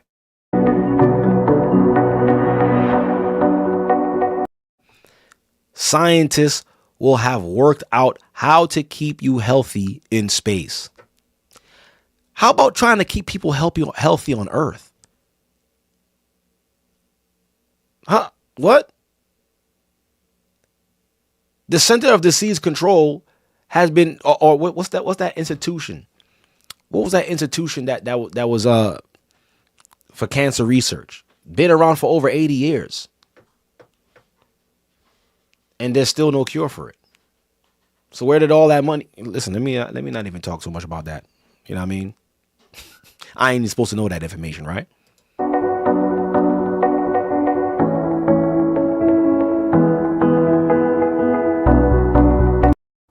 It says Western values will have been tested to the breaking point. What does that even mean, y'all?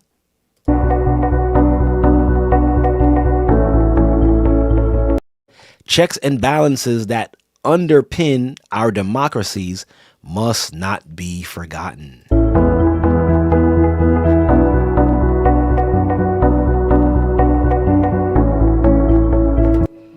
Don't forget, y'all, by 2030, you will own nothing and you'll be happy. This is how our world could change by 2030. And here it is. We're seeing the setup for it. And listen, it's just a countdown of 5 years, y'all. We just got to February and look at all of this information that we're receiving already. And we could put together and piece together and see how close we are to what they're getting ready to accomplish on this earth. It's crazy. It's crazy, y'all. It is insane what they're doing. Let me get this out the way. So, like we said in the beginning, we wrestle not against flesh and blood. And knowing that we don't have the finances, okay? We don't have the finances to rival these people. We don't have the technology to rival these people. We don't have the political pull to do what these people are doing. So it almost seems like as if our fate is already written out by their standards. But what did the Most High say? Right? How are we supposed to get on the right side of things? Because guess what, brothers and sisters? Remember when the children of Israel was with Moses and the Most High had them at the shores before they crossed over the Red Sea, right? And while he had them waiting there, the Most High purged out the rebels from amongst them. Those who were complaining, right? Complaining, oh, how I miss the melons of Egypt and the chicken and the spices and the good clothing, the water. So the Most High was witnessing and watching this. Leave them there, led them there and was watching them. And those who were strictly operating off of their flesh and couldn't see what the Most High was doing for their good, Most High clipped them right then and there. They didn't make it on the other side, to the other side. They didn't make it. Because why? Spiritually, they weren't where they were supposed to be. And they're going to use, or the so-called powers that be are going to use the same tactics again to get us out the way. And now we understand how important it is when Christ said, with food, shelter, and raiment, to be thou with content. Because if you're content with with the food that he's providing for you, if you're content with the shelter that he's sheltering you with, and if you're content with the clothes that you have on your back, what else would you be lusting after? The only thing that you will be able to lust after is what they show you, what they can and cannot give you. So this is the reason why they're pushing for this, because they have to control what you have, what you can buy, what you can sell. If they have control over that, now they have control over your desires. What are you willing to do to have that car again? What are you willing to do to keep your job? What are you willing to do to be able to go see a movie? What are you able to do to sit down, to be able to go and sit down at a restaurant and eat with your family? And they tested us on that, didn't they? Just curious. Anybody know when they did this? Just curious. Just put it in the chat. When did they test us with that very thing? Put it in the chat real quick. When did they test us with that? Come on. When did they do that? Somebody got to put it in the chat. I know there's a slight delay, so I'm trying to give you. Okay, thank you. Sister Danita Atkins. 2020. See, everybody's saying it. 2020. Yep. See? 2020. Y'all see, so y'all know. Fool me once, shame on you. Fool me twice, shame on me. Right? So they did this already, brothers and sisters. They tested it. And like sheep, a lot of people fell victim. A lot of people fell victim. And they fell victim because why? Spiritually, they were not prepared. And spiritually, if you're not prepared, you will fall to it again. And what they got cooking up right now is not 2020. 2020 was like Bishop Shamal always says, 2020 was a cakewalk. Some of us are going to be wishing for 2020 to come back. Some of us are going to be wishing it was 2020. So they tested this on us already. They know what people want. Sorry. You can't come up in here. Yeah, I know the Spider-Man movie. Yeah, that movie just came out, but you got to have your cards. You got your V cards on you. You got it? No? Oh, you can't come up in here. 6 feet of space. Okay, put your mask on. You don't have your mask. Oh, you can't come in here. Oh, you want to still work here? You got babies to feed. Oh, yeah, you got to go get that thing. If you don't get it, then yeah, you can't work here no more. I'm sorry. And what people did, ran and got it, because spiritually they were not prepared. So, to help you and to help us stay spiritually prepared, let's go here. We're going back to Ephesians chapter 6. And remember, verse 12 told us that what? We wrestle not against flesh and blood. I'll read it again. So now there's 7 things within this particular chapter that we're going to look at that's going to keep us out of harm's way. And it's detailed within this very chapter. Look at this. For we wrestle not against flesh and blood, but against principalities, against powers, against the rulers of the darkness of this world, against spiritual wickedness in high places. Now he's going to give us the tools on how to stay spiritually prepared. It says, wherefore, take unto you the whole armor of God, that ye may be able to withstand in the evil day. You see, a lot of people didn't have this armor on back in 2020. A lot of people didn't have this armor, so they couldn't stand in the evil day. But us, right? All praises be to the Most High. We had this armor. But now it's time to get that armor reactivated again. Stronger, better for what's coming, right?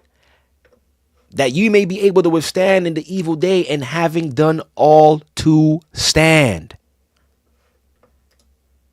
Stand therefore. Now let's look at the 7 points that he gives.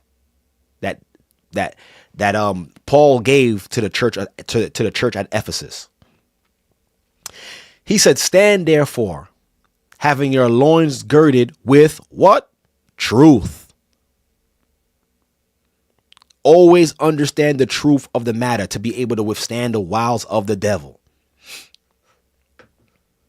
Having on the breastplate of what? Righteousness. Truth and righteousness must always be a part of your regimen, a part of your daily walk. Standing in truth and operating in righteousness. What else he got here? And your feet shod with the preparation of the gospel of peace. If at all possible, live at peace with all men. That's 3 points right here. Above all, taking the shield of faith. We got 4 points here. Right? So we got truth, righteousness, peace, faith. Faith in what? Faith in the Most High. Faith that the Most High did not give you this information to scare you and to destroy you. Faith that the Most High is going to be by your side and guide you.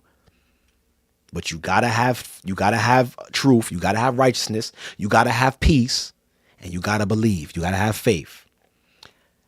Above all, taking the shield of faith, wherewith ye shall be able to quench the fiery darts of the wicked. See? Having the faith, understanding, yeah, well, if you don't get this, you're going to get sick. You and your whole family going to get sick. All right, well, we'll see about that. The Most High didn't tell me that.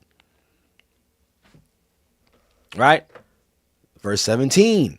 So what we got? That's 4. Verse 17. The helmet, and take the helmet of salvation. That's 5. What is the helmet of salvation? How do you take the helmet of salvation? You got to pick a side. You got to choose a master. And the only way you could choose the master that we following is through baptism. Being covered. That's the helmet of salvation. That's how you protect yourself from the wiles of the devil. Are you sealed? Are you covered? Are you baptized for the remission of your sins? That's 5. The sword of the Spirit, which is the word of God. 6. You're staying in the scriptures. You understanding how to navigate this world through God's word. And the 7th and final, praying always. Verse 18. Praying always with all prayer and supplication in the Spirit, and watching whereunto with all perseverance and supplication for all saints. We're praying. You're praying for your household. You're praying for the safety of your family. You're praying for your brothers and sisters in the church. You're praying for all the saints so the Most High can hear, and he hear our cries. That's 7. So the book of Ephesians chapter 6 just gave us the 7 points. And it's funny how it's 7 points. Gave us the 7 points on how to stay spiritually prepared against the spirits, against these principalities and these rulers of darkness in high places. Because like I said, we don't have the finances to rival these people. I can't shoot a rocket from my backyard and get into space. I can't do that. I'm sorry. I can't. I can't just be like, I'm creating this department in here in the government. Can you create it for me? I can't go up in there and get my own department and be a what's called a special government employee. I don't have that luxury. But I have Christ though. I got the Most High. I mean, that's the only thing I got, and I'm gonna use that because this is where it got me thus far.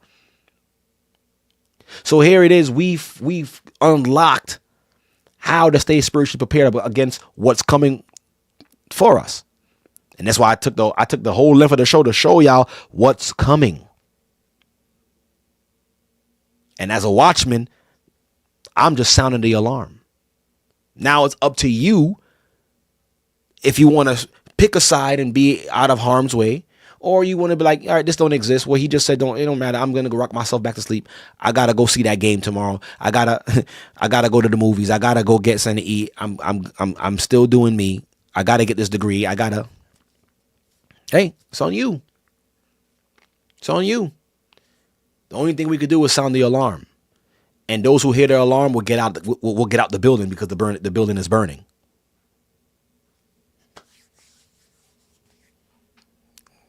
What are we gonna do? And looking at this world, man, we need the Most High to send Christ like tomorrow, man. But there's still a lot of people that need to receive this gospel. There's still a lot of people that need to repent, and not most importantly, there's still a lot of people, still a lot of souls that the Most High has to send into the world. We can't stop that. You know what I'm saying? Like, praise the Most High. Like I was saying, my son, he was born healthy. All praise be to the Most High. Born healthy. But guess what, y'all?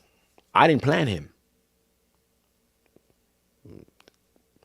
Even down to his very name was given to me. So what's his purpose? Only the Most High knows.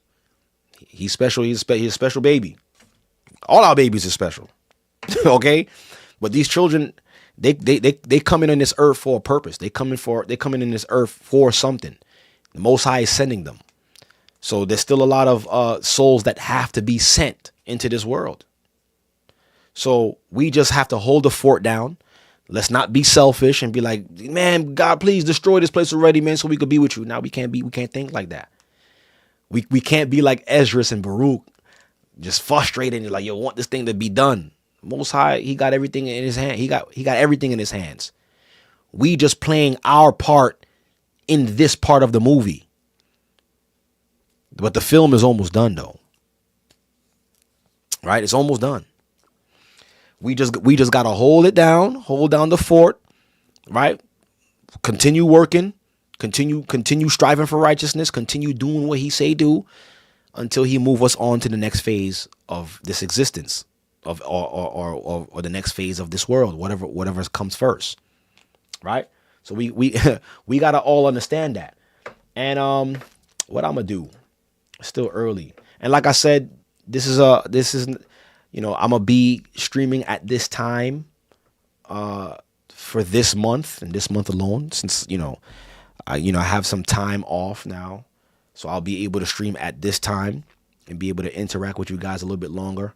But don't get used to this schedule, right? If it be the Most High will, it'll stay like this. But if not, then, we're going to go back to 12 noon, right? One and done. Right. Let me see if I can do this. Let me put the Zoom link real quick. I want to talk to my brothers and sisters out there. I haven't spoken to y'all in months. And I definitely would like to. I know it's late too. It's 10 o'clock. Right. Some of y'all still up knowing y'all gotta be up in the morning. Shame on you. You better go to work. Let me stop playing with y'all. Let me see if this will work. What I will do is I'll put the link in the chat and y'all could come on in. How do you do this? I'm going to put it in the chat right now. Right? I'll stay on for about 20 to 30 minutes maybe. Did it go through? Oh, here it goes. All right. I just put the link in the chat. Come on in. Let me pin it to the chat so you guys can know how to find it. Right? Come on in. Come on in. I only got like 30 minutes. And I want to talk to my brothers and sisters. I haven't spoken to y'all in so long. Right? Oh, I got the first one in. Sister Danita Atkins. Here we go. Shalom. You can unmute yourself if you can. Shalom, Sister Danita. What's going on, sis? Where you at? You at work? You at work right now? You grinding right now? I'm at Amazon. It's the end of the night. Okay. So, nice.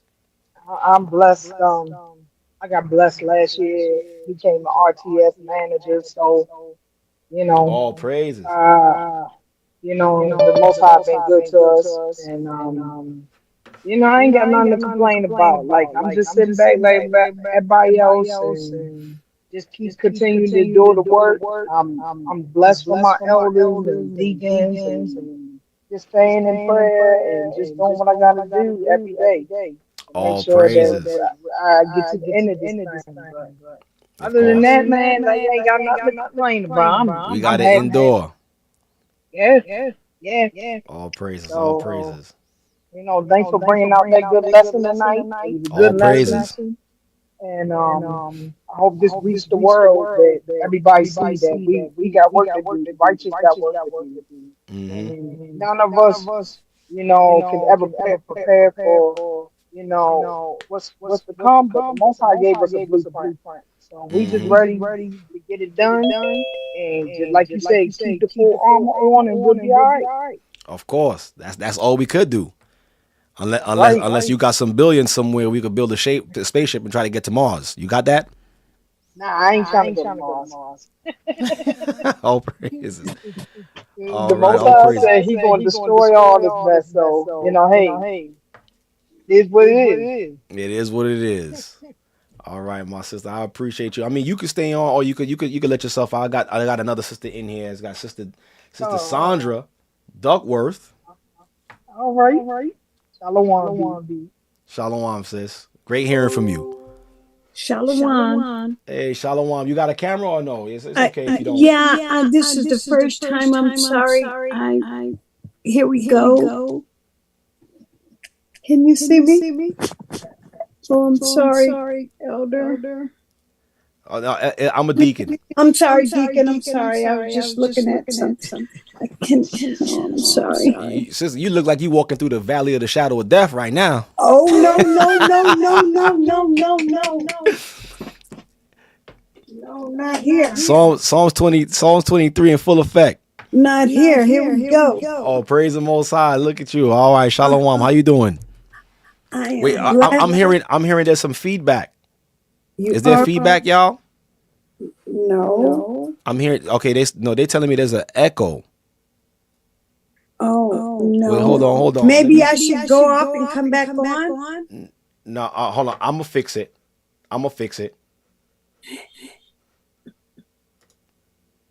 Say something again. Testing. Shalom. Is this better, y'all? I need to hear from the chat. Just make sure. All right, it's better. Khan. All right, I had to fix it. Okay, wait, hold on. Is the echo still there, brothers and sisters? Let me know. Actually, hold on. Give me 1 second. Is the echo still there, brothers and sisters?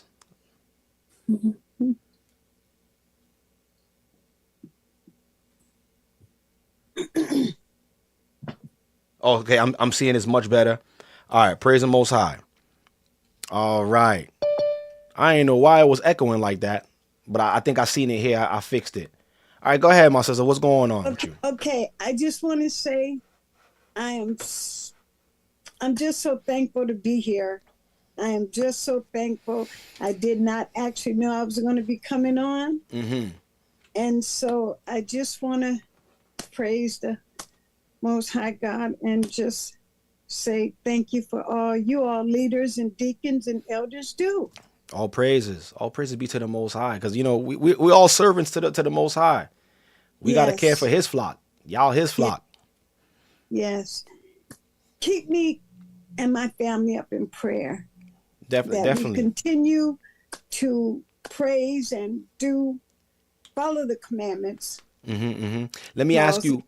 Where are you calling from? What body are you a part of? I was in the body of Washington body, and I moved to Arizona. I have not established a place in Arizona body yet because I've been just dealing with a lot of death. And so just back and forth and unstable. And so now I'm just trying to get stable. Yeah. I mean, it could definitely be a lot because, you and me, we got the same type of trial. Recently, I just buried my one of my high school friends, and what's crazy is I have to bury actually my father next weekend, the man who raised me. Thank you for your condolences. And what it is it was kind of surreal because my son was born last week Thursday, and Oh, he passed. bittersweet. Yeah, but and then he passed the next morning. So it's like the Most High gave a life and took one. So it's like I should be celebrating, but I'm also mourning. But I'm not mourning because I know that he was a good man, and I know the Most High received Mhm. him. So we just gotta have that confidence and understanding, not be like others who mourn, not really knowing what's on the other side. You know? Yeah, that's such the blessing. Hmm. That is such a blessing. Yeah. Yeah. So I don't want to hold you much longer, Deacon. Next time I would definitely be prepared. Okay, but I'm definitely gonna write your name down, Sister Sandra. Keep you in prayers, Please. but definitely reach out to or send an email so that way you could get connected to somebody, so that way you're not doing this walk alone. You know? I know, because I feel just like, you know what, Deacon? I feel loose. I feel I have no covering. I just feel like I'm lost. Out there, I just everybody's gone. I've had probably about 15 deaths in about a matter of probably 10 months. Oh my goodness. All close, very close. My very condolences. close. I'm sorry to hear And that. so I'm just kind of walking alone, not basically alone, but I don't have the communication that I feel I need. Besides, me and the Most High God, I still, I'm still faithful as to read my scriptures, but I still feel loose. All right, well, sister, this is why the Most High and Christ put the body together, so that way we not alone. Right. Yeah. You do have an outlet. You do have people that you could reach out to and talk to and be encouraged and not do this walk alone, because it's going to be tough for anybody to do it alone. So, Yeah. just Yeah, really and send it's an not email, that- send an I'm email sorry. and just and really reach out, so that way you could get connected. Okay. All right. I will. I will definitely do that. Definitely do that. Thank you so much, No Deacon. problem, I sister. appreciate you. I appreciate you. Bless you, and may the Most High send you comfort and healing. Thank you. All right. I'll Thank keep you in you. my prayers, Sister Thank Sandra. you. Thank you. Duckworth. And likewise. Yes. Likewise. All right, my sister. You be blessed. You as well. Thank you, right. Deacon. Shalom. Shalom. We definitely gotta pray for our people. We definitely gotta encourage and reach out to our people, because she's just one of many that's hurting like this. We all going through something, but if we go through it together, it seems like it's nothing. But what's going on? I'm talking to. I got God's iPhone here. What's your name, brother? Mike. Mike, brother Mike. What's going on? Where you calling from?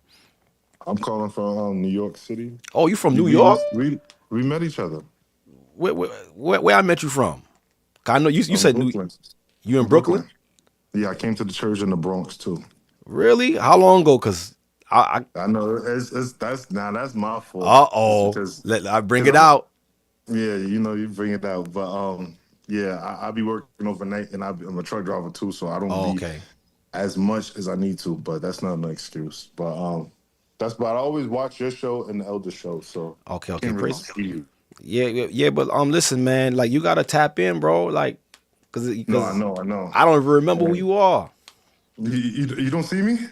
Huh? No, I can see your face. I can see you. The whole world can see you now, but I'm just saying. I don't remember who you are. I'm just trying to figure you out. But yeah. I remember you had the dreads, and you and the other deacon with dreads, Zachariah. Yeah. Y'all the guys, man. All I just want to just give y'all a shout out, and I listen. Like I said, I do listen. I can't make the church every time, but I still listen. Okay. And the 7 points was perfect, man, because I didn't know the full body of armor of Christ. Right. I just knew the sword, like most people know, but like to have a righteous head and peace and all that, I didn't know about that. Yeah, all praises, man. We gotta use that, man. Like that's gonna be our way out of this destruction, out of this turmoil that's coming, bro. Yeah, and another thing, I wanna get baptized, man. Hold on. That's what I'm talking I about. can't see nothing, so I don't know. I'm mad nervous. Nah, yeah, you good. But that's what I'm talking about, man. You make that step to get Of course, baptized, man. That's the seal right there, bro. You need that. And it's funny because I was talking to a earlier today, and I was like, yo, when I talk to anybody from any other camp or whatever the case is, whoever, if we're not talking about baptism, we're not really talking about nothing. Right. You know what I'm saying? Me and my cousin got to get baptized. Okay, well, we are two men that need God. Okay, and, praise the Most High. Yeah, and I can send you, my number later or whatever. Yeah. See if you could send me a private message on this. Send me a message on Zoom. Got you. It says chat. Well, it says send it. I'm gonna send it to Deacon Hayes. Okay. Yeah, send it to me. Send it to me. I'll reach out to you. I'll call you. I'll call you tomorrow.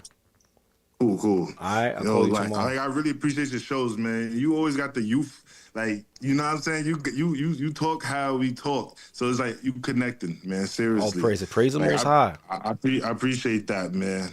Seriously, because a lot of people they preach from I would say from a distance, right? But not G.O.C.C. Like the elder, the other guy. I'll be watching him too. I think Rawchaa. Yeah, Rawchaa, from Houston. Shout out. Yeah, from Houston or Dallas? No, he's from Dallas.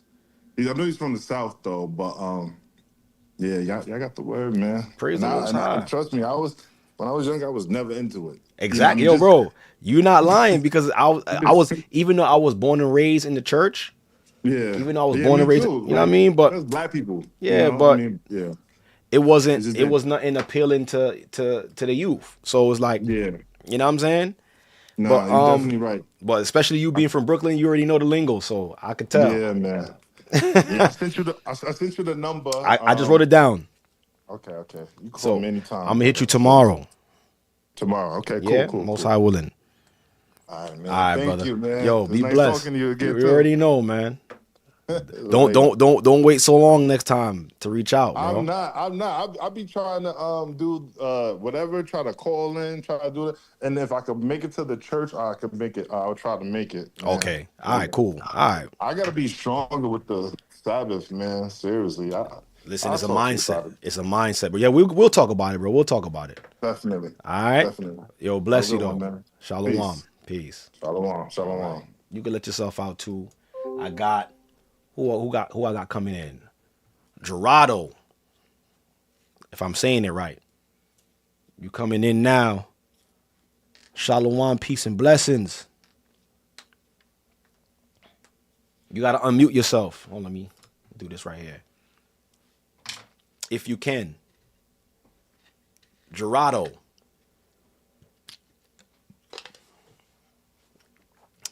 You on now, brother or sister? I hope it's brother.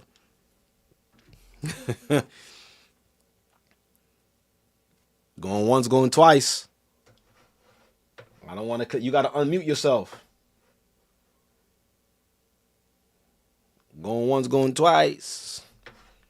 Sold to Gigabyte Land. Sold to Gigabyte Land.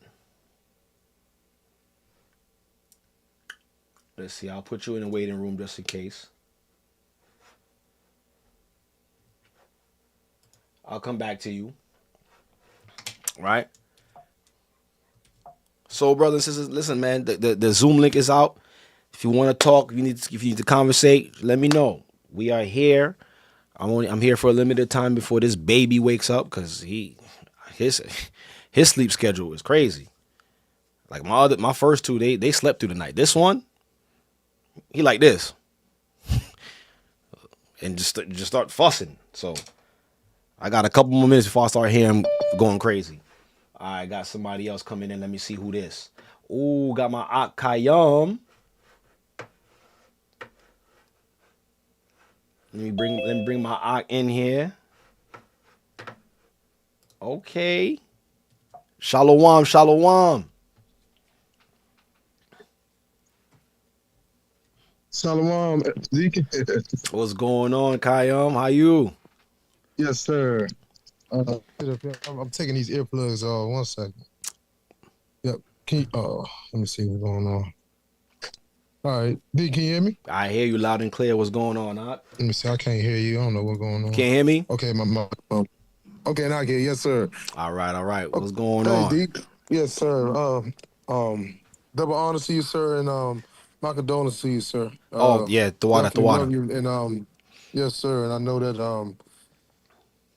we all going through some stuff, and you know, what I mean, I definitely wanted to come and give you my condolences, and Deacon, I know what you talking about is, you know, it's wonderful that I remember when Elder and them they brought out the lessons on the planets, and I was like, man, I was like, hold up, so there's no such thing as, you know, these planets, and the scriptures proved it, and it's just like, you know, what I mean, just to have this understanding, just man, it's just wonderful just to be just to hear the call and get these lessons and get the understanding that we need. And the other day, Deke, it was a sister that I talked to. She was Puerto Rican, so she was crying. She was talking about what ICE was going on, and you know, she was like, and you know what they was doing with the Issachar family. Okay. And so the next day I came in and she was like, she said out her mouth, she said, you know, I remember when they was to do you guys like that. Now they doing us like that. And I said to her, I was like, well, you know, we are the children of Israel. And said, oh yes, that's right, we are the children of Israel. So it's like, what's going on is like, they're giving no option to come to the Most High too. He's waking up. He got us all together here in a land that our forefathers and foremothers never knew, and he's giving them the opportunity to wake up too. So it's like they going through these tough times, and they have to get a reality check and choose. And just talking to her, it's like, you know what I mean, it's and I gave her, you know, a flyer of the Spanish channel, and you know what I mean, it's just a good thing to be able to have these things ready for and to pass out. So, you know what I mean, and she's in good spirit now, and you know what I mean, so it's a blessing.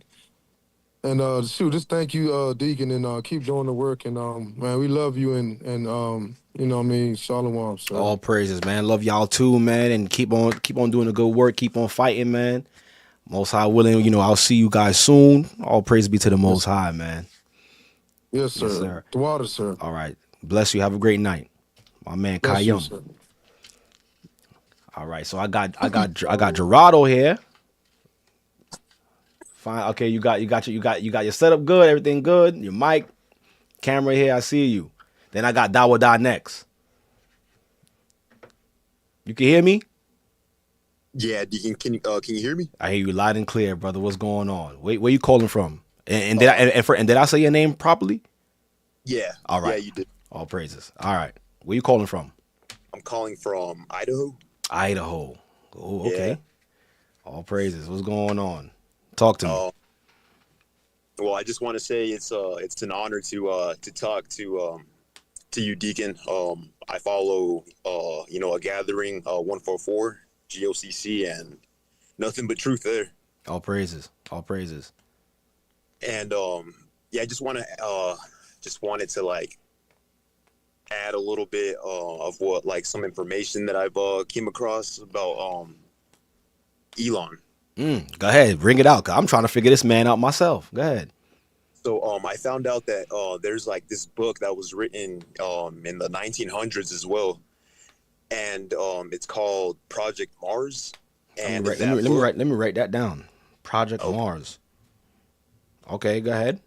And in that book, they're basically trying to go to Mars and make it a live in Mars, pretty much, in a nutshell. And to make a long story short, the leader in the book, and the one that was going to be in charge of Mars, went by the name the Elon. Really? And this book was written in the 1900s? Yeah. That's crazy, because there's another book with Donald Trump's son that was written in the 1900s, and I forgot what it was called. I think it was The Adventure of Barons. I forgot what it was called, but it's a similar book. Oh no, I think it's called The Last President. Yeah. I heard you guys bring that out.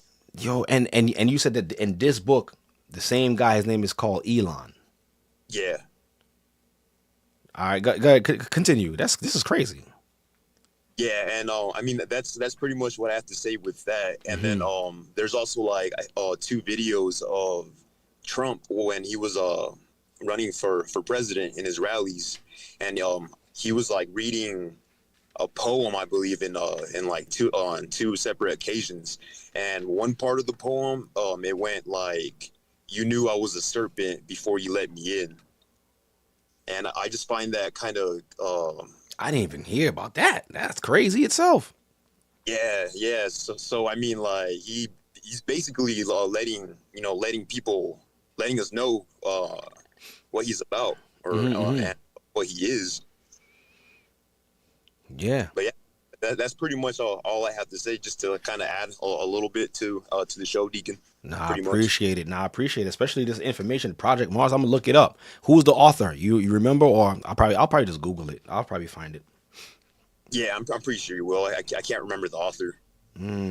Project Mars, and the guy name was Elon. You see, ain't nothing. These people be planning things centuries in advance, bro, years in advance, and it's like we now starting to unravel now in our time. But I appreciate you, man, calling in. But you say you from Idaho? Are you part of the body, or you just be watching? Yeah, I mean, pretty much just watching right now. There isn't a body here in Idaho, right? Is Idaho next to, like, where is it next to? 'Cause I'm not too good with the maps and all of that. Northwest, right next to Washington, Oregon, below Canada. Oh, yo, so it's all okay. I know exactly where you are now. Yeah, I don't think there is a body. I don't here. think so. Nah, not in Idaho. But one more thing, I'm definitely making some moves to be able to come into more means, to be able to like travel more. Okay. So definitely gonna be visiting the one closest to me when I get done doing certain things. Yeah, definitely, but definitely reach out, bro. Definitely like send an email so that way, the elders could connect you with the right body that's close to where you are, so that way you could get connected, bro. Okay, I will do. Definitely, man. Definitely. All right, man. Well, you could always pop back in anytime, bro. But send the email though. I'm trying to figure out who would you send the email to. You would have to. Matter of fact, I'll have to take down your number and probably see if I probably could text you or send an email. Send me an email, and then I gotta find out who you could send an email to. So that's how we're gonna have to do that, right? Okay. Send me emails. You could take down this email, bornoflevi@gmail.com. All right, Deacon, for sure. I'll listen to the rerun to mark it down. Right. Send me an email with your name and everything, and then I'm gonna find out who you can send that email to, which region. All right. Get tapped in. Right. All right, my brother. I appreciate you. Appreciate your patience as well too. Yeah, yours too. My bad. It's my first time using Zoom. No, it's all good. It's all good. All right, man. Bless you. Have a blessed night, and don't forget to send that email. Let's connect. All right, Deacon. All right. Shalom. Shalom.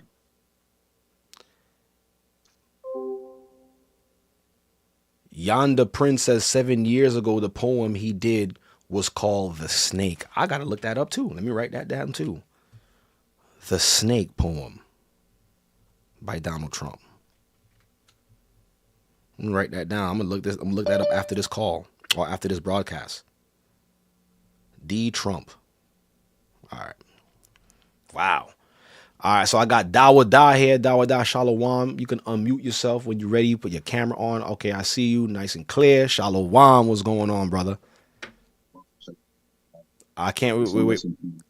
I can't really hear you. Can you hear me? Say something again. Shalom, Deacon. Can you hear me? Yeah, I hear you. You sound a little low, but I'm gonna try to make it out. All right, give me a second. Let me try to. So.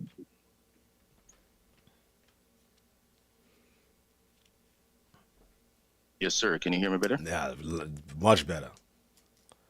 Praise the Most High. Double honors to you, Deacon, man, and peace and blessings to all the brothers and sisters online. condolences to you and the family. Yes, sir. Thank you. Yeah, man, big congratulations as well for the newborn, you know, shouting out praises. from G.O.C.C. Jamaica. Yes, sir. We in the house. Yes, sir. Yes, sir. Yeah, I just want to thank you for the hard work that you've been doing, you know, for the consistency. You know, praise the Most High, you know, for all the work that you're doing. You know, double honors to the elders as well, you know, all the men who are fit and working so hard so that we can be fed. You know, it's a pleasure to actually, you know, we're fully booked all week. You know, we have lessons all through. So yes, sir. Yeah. Man. Most You know, High you is cracked me wonderful. up tonight when you mentioned that, you know, when Elon Musk is talking, you take the mic from him and, you know, say that, hey, you know, nobody going in. Yeah, listen. Somebody should have jumped on that stage and let them know. You know, we're not going nowhere. All right. No, Yeah, we're not going anywhere. You know what I'm that's saying? right. That's right. Yeah. So, you know, thank you again, Deacon, man, for keep bringing that fire. You know, keep our lamps lit so that we can, you know, make sure that we're playing our part. Yes. And doing, you know, what we're supposed to do, because, you know, you guys are working, so, you know, we have to play our part as well. So, you know, enough love. Pray that, you know, all goes well, and early happy feast of Purim to everyone and to your family as well. Yes, sir. Yes, sir. Bless you, my brother, straight from Jamaica. I gotta make my way out there, man. I know there's a lot of love out there. I just can't wait to come out there, man. And I want to. All right, let me just tell you this. One of my dreams is to visit all of the bodies, if I can. That's one of my dreams. But you know, if the Most High wills it, then it'll happen. But until then, you know, I'm there with y'all in spirit. Yes, sir. Well, yes, sir. bless y'all, and y'all doing a great job out there in Jamaica, and y'all holding it down, man. And you know what I mean, y'all bunning out everything over there. So I already know. That's right. That's right. All praises. All praises. Yes, all right, sir. my brother. All right. Peace and blessings, Peace man. and Enough blessings. love, and tawad again for the hard work. Likewise. Shalom. Shalom. Shalom. Okay, I got my man Dominic coming in. Shalom. Shalom, what's going on? Dominic, what's going on? You gotta let people see who you are, man. This is the G.O.C.C. Terminator right here. Listen. To tell the truth, I just no hook up. No hook up Zoom. So let me see how I get to know to bring it. All right. All right. You got to pause me in the background. I hear the feedback. Okay. There you go. This the G.O.C.C. NYC World's Strongest Man right here. There you go. I see you. I see you. I can see you. Wait. I can see the baby too, and I can see the wife. Just. Oh yeah. Okay. Yeah. I don't want to. Don't know. You know what I mean? How the baby doing? I see she getting big. Yes, she is. She would be 7 months on Monday. Look at that. Praise the Most High, man. Beautiful Yes. baby. I know she's growing big. What's going on, man? Talk to me. How's everything? Yes, I forget to text you to tell you congrats on your baby boy. Oh, praise the Most. I know. I don't worry. You don't gotta worry about it. I already know. You know the Most High always send a boy in the earth to do his job. Not that he don't bring the ladies, but you know the men supposed to be the strength, you know. So Nah, but listen, he send the ladies too. He send the girl child too, because why? They gotta be the one. My Zoom. Look at this. I got 10 minutes left. See, because it said what I was gonna say. We need the girl child because they the ones who's gonna be carrying the male child. So we need both of them. Yes. Yeah, we do. So I was taking in well, you know, I always every week here on I always tune in. I know you all already seen us in the church, but we thinking about it. We will be back soon. You know. Listen, I already know. Listen, I already know. You don't gotta explain to me. I know you guys are faithful members, faithful servants, always watching. I know the situations is crazy. Yeah, that is the whole thing about it. But And I does be trying to encourage like people on my job, and just try to at least bring the message to them, and see how much I could at least, like bring them into the truth. There is some that taking it, and then there is decide they want to do their own thing. They don't want to let go, So there is as much as I can do, Right.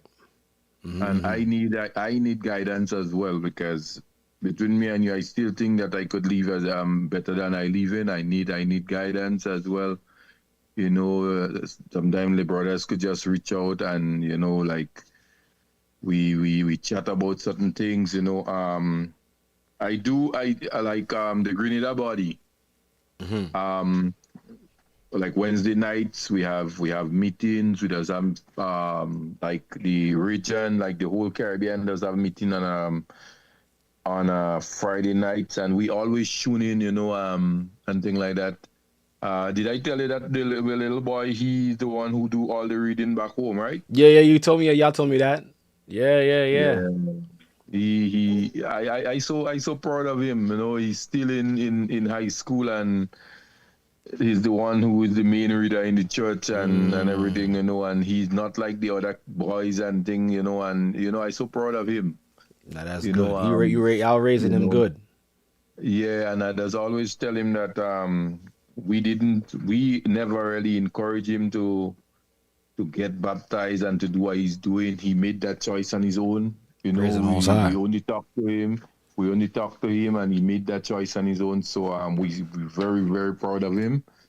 And I just always tell him that we're proud of him. And as always, whenever I talk to them, I like every day, I always try to encourage him in doing better and continue reading, because of the testament of Paul. If you are a reader of the word and you don't believe in what you're reading, what the punishment going to be and all those things, so I always try to encourage him. I want him to be a better person than he is as well. Yeah, he's gonna get there. Trust me, he's listening. And what's the best part about it is he's the main reader for the church, so he definitely listening. He's the main reader for the church. So he reading the word often. So he learning, and he's getting it. Yeah, even when they go and do street preaching, he is the main reader for the church. And I'm proud of him, man. And he's only 15. He's 15? Yeah. All praises. He's only 15 years, and that's good. And he started doing that since he was like 14, and I'm telling you, I am so proud of this little one. Yeah. Well, hold on real quick. Somebody named Edna Barron says there's a body in Grenada. Yeah, there's a body in Grenada. You got to reach out. That's the body that the officer Robert, and and the body down there. I also in the planning committee with them down there, like when they have planning and stuff. I also would join in with them and do the planning with them and everything, so I try to keep it, even Bishop Yakazakwa, we chat on a Friday night when we have the meeting for the whole Caribbean and stuff. So I keep in contact with the roots, Yes. So the person who asks, reach out to your leadership so they can reach out to Bishop Yatazakawa, and they can set it up for you when you ready to go and visit. Right? So, just reach out to your local leadership. Remember that's home, eh? Grenada is home. Yeah, Grenada is home, and I know most of the members in the gathering and everything. So, I feel like home, whenever with them, you know what I mean? All praises. Yeah, like Purim coming up, and they invite us to the Purim gift exchange and everything with them. So, we taking part in it. It's just a blessing. Knowing the family that that we have right now, the church and everything. It's a blessing. It's one of the most proudest thing that I ever think I is a part of. Mm-hmm. You know. All praises. My wife does do when the sisters have their meeting on a Monday night. My wife does host it. She hosts one Monday night gone, and she was asking them how did they get into the truth? And listen to me. There are certain things that we women especially hold inside that they need to get out. That they had so much of tears in how they end up with the Most High. You know, they have so much of hurt, so much of pain. Like when I think I just there, I'm not in the meeting, but I was listening, and I'm telling you, it does be touching. You know, so I think what we should do, if we have like where the women could reach out to the women just to talk about certain things on their mind, just to make them feel more comfortable, you know. Not every time we see in Shabbat alone, we need to say hi. Right. You know, we need to keep in contact and everything like that, just to for the bond to be stronger, because a lot of ladies walking around out there with so much on their mind that they need to at least speak it out. Right. You know. Yeah, so this is something I would love for the for the body to do. Just we gonna get there. But Dominic, let me take this next person. But it was great hearing from you. And nice hearing. Yeah, most high willing, I see you. You know, when you guys get back or whatever the case is. Yes, we will. We will soon. All right, my brother. We will soon. So shalom. All right, shalom. All praises. All praises. All right, Ruben, you got 2 minutes. You can lay yourself out, Dominic, if you want, if you can. What's going on? Hey, Shalom. What's going on, Ruben? Where you calling from? Abilene, Texas. Texas. Okay, Texas in the house. What's going on? Yeah, so I just caught the end of the Elon Musk's speech, Joe. I just started laughing. I'm just like, why? Like, it's just like, and like, come on now. And it's just like, use all that money to build a new world or fix this world. Fix this one. Exactly. That's my sentiments exactly. But I'm like, these people are trying to leave a perfectly working earth to find something out there. If they like there's something there, but you know, what are we gonna do? Yeah, and like, even if you see in the videos, like there's nothing out there. So like, what are you exactly trying to find? Right. But we know whose agenda it is, though. Yeah, we do. Yeah, you know what he trying to get up there, trying to war with our God, but you know, he said, he gonna bring them down, so we just gonna wait for that to happen, you know. Oh yeah, we just gotta be patient. Yes, sir. Well, are you part of the body out there? Yeah, I actually attend the Dallas body. Okay, nice. All praises, nice. Yeah, I've been listening to y'all, and it's actually my first time being on a call, so I'm just like, a little bit nervous. Oh no, you good, you good, man. You amongst family. Like this call. Do what? No, I say you're amongst family. Oh yeah, but like, yeah. But anyway, but thank you for all your hard work and great lesson. I'm gonna have to definitely rewatch it for sure. Definitely. All prayer. I bless you. Well, I appreciate you coming in, man. Thank you. Yes, sir. All right, bless you, my brother. Right. You be blessed. All right, here we go. Let me see something here. And this thing said I got less than 1 minute. You see, I don't even got the paid version anymore. I haven't been using this thing anymore. They trying to get me to upgrade. I'm gonna upgrade it. I'm gonna have to upgrade this thing. I didn't even realize they had a time limit on how long you could use this thing. Oh Lord, have mercy. But I appreciate everybody who came in. Appreciate everybody who was able to talk. Let me see something real quick. I got this out the way. Do I got this out the way? No. Now I got it out the way. All right. But brothers and sisters, it's been a great show, a great broadcast. I'm so happy to be before you all. It's a blessing. It's a privilege. And I'm honored, right? And I'm so happy that so much of our brothers and sisters throughout the four corners of the earth is actually receiving information, knowledge and information from the Most High and actually applying it. Because it could be one thing you listening, but the application of what you're being taught and what you're hearing is what really matters.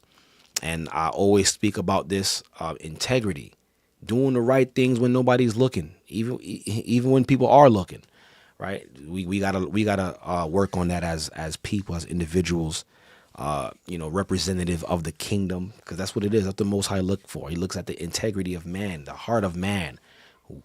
If you are unjust, like what Christ said, he who is unjust in the smallest things, right?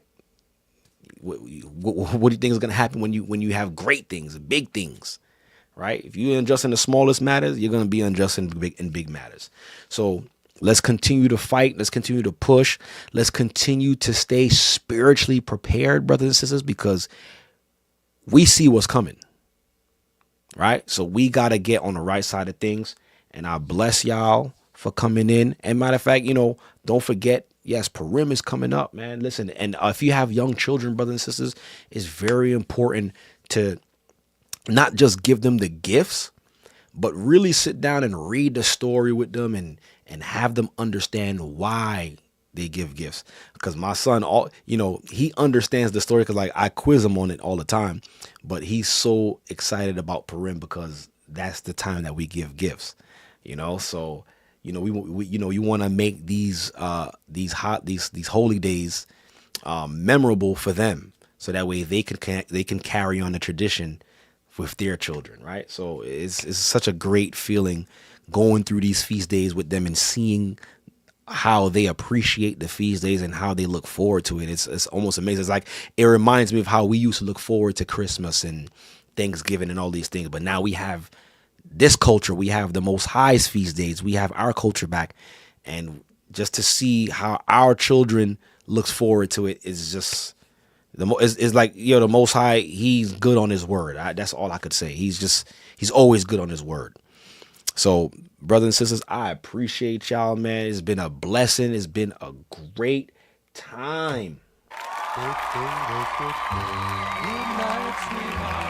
Like I say every night, y'all already know. I didn't play that sound bit in a minute, but y'all already know. I had to bring it back. You could be anywhere in the world, but you're now tuned into the Born of Levi experience. Bless y'all. Peace and blessings. I love y'all. Stay prayed up. Sin not. Let's keep fighting. Right? Listen, we owe it to each other, man. We're accountable to each other, not just to yourself, but we're accountable to each other. Always remember that, because we're one body.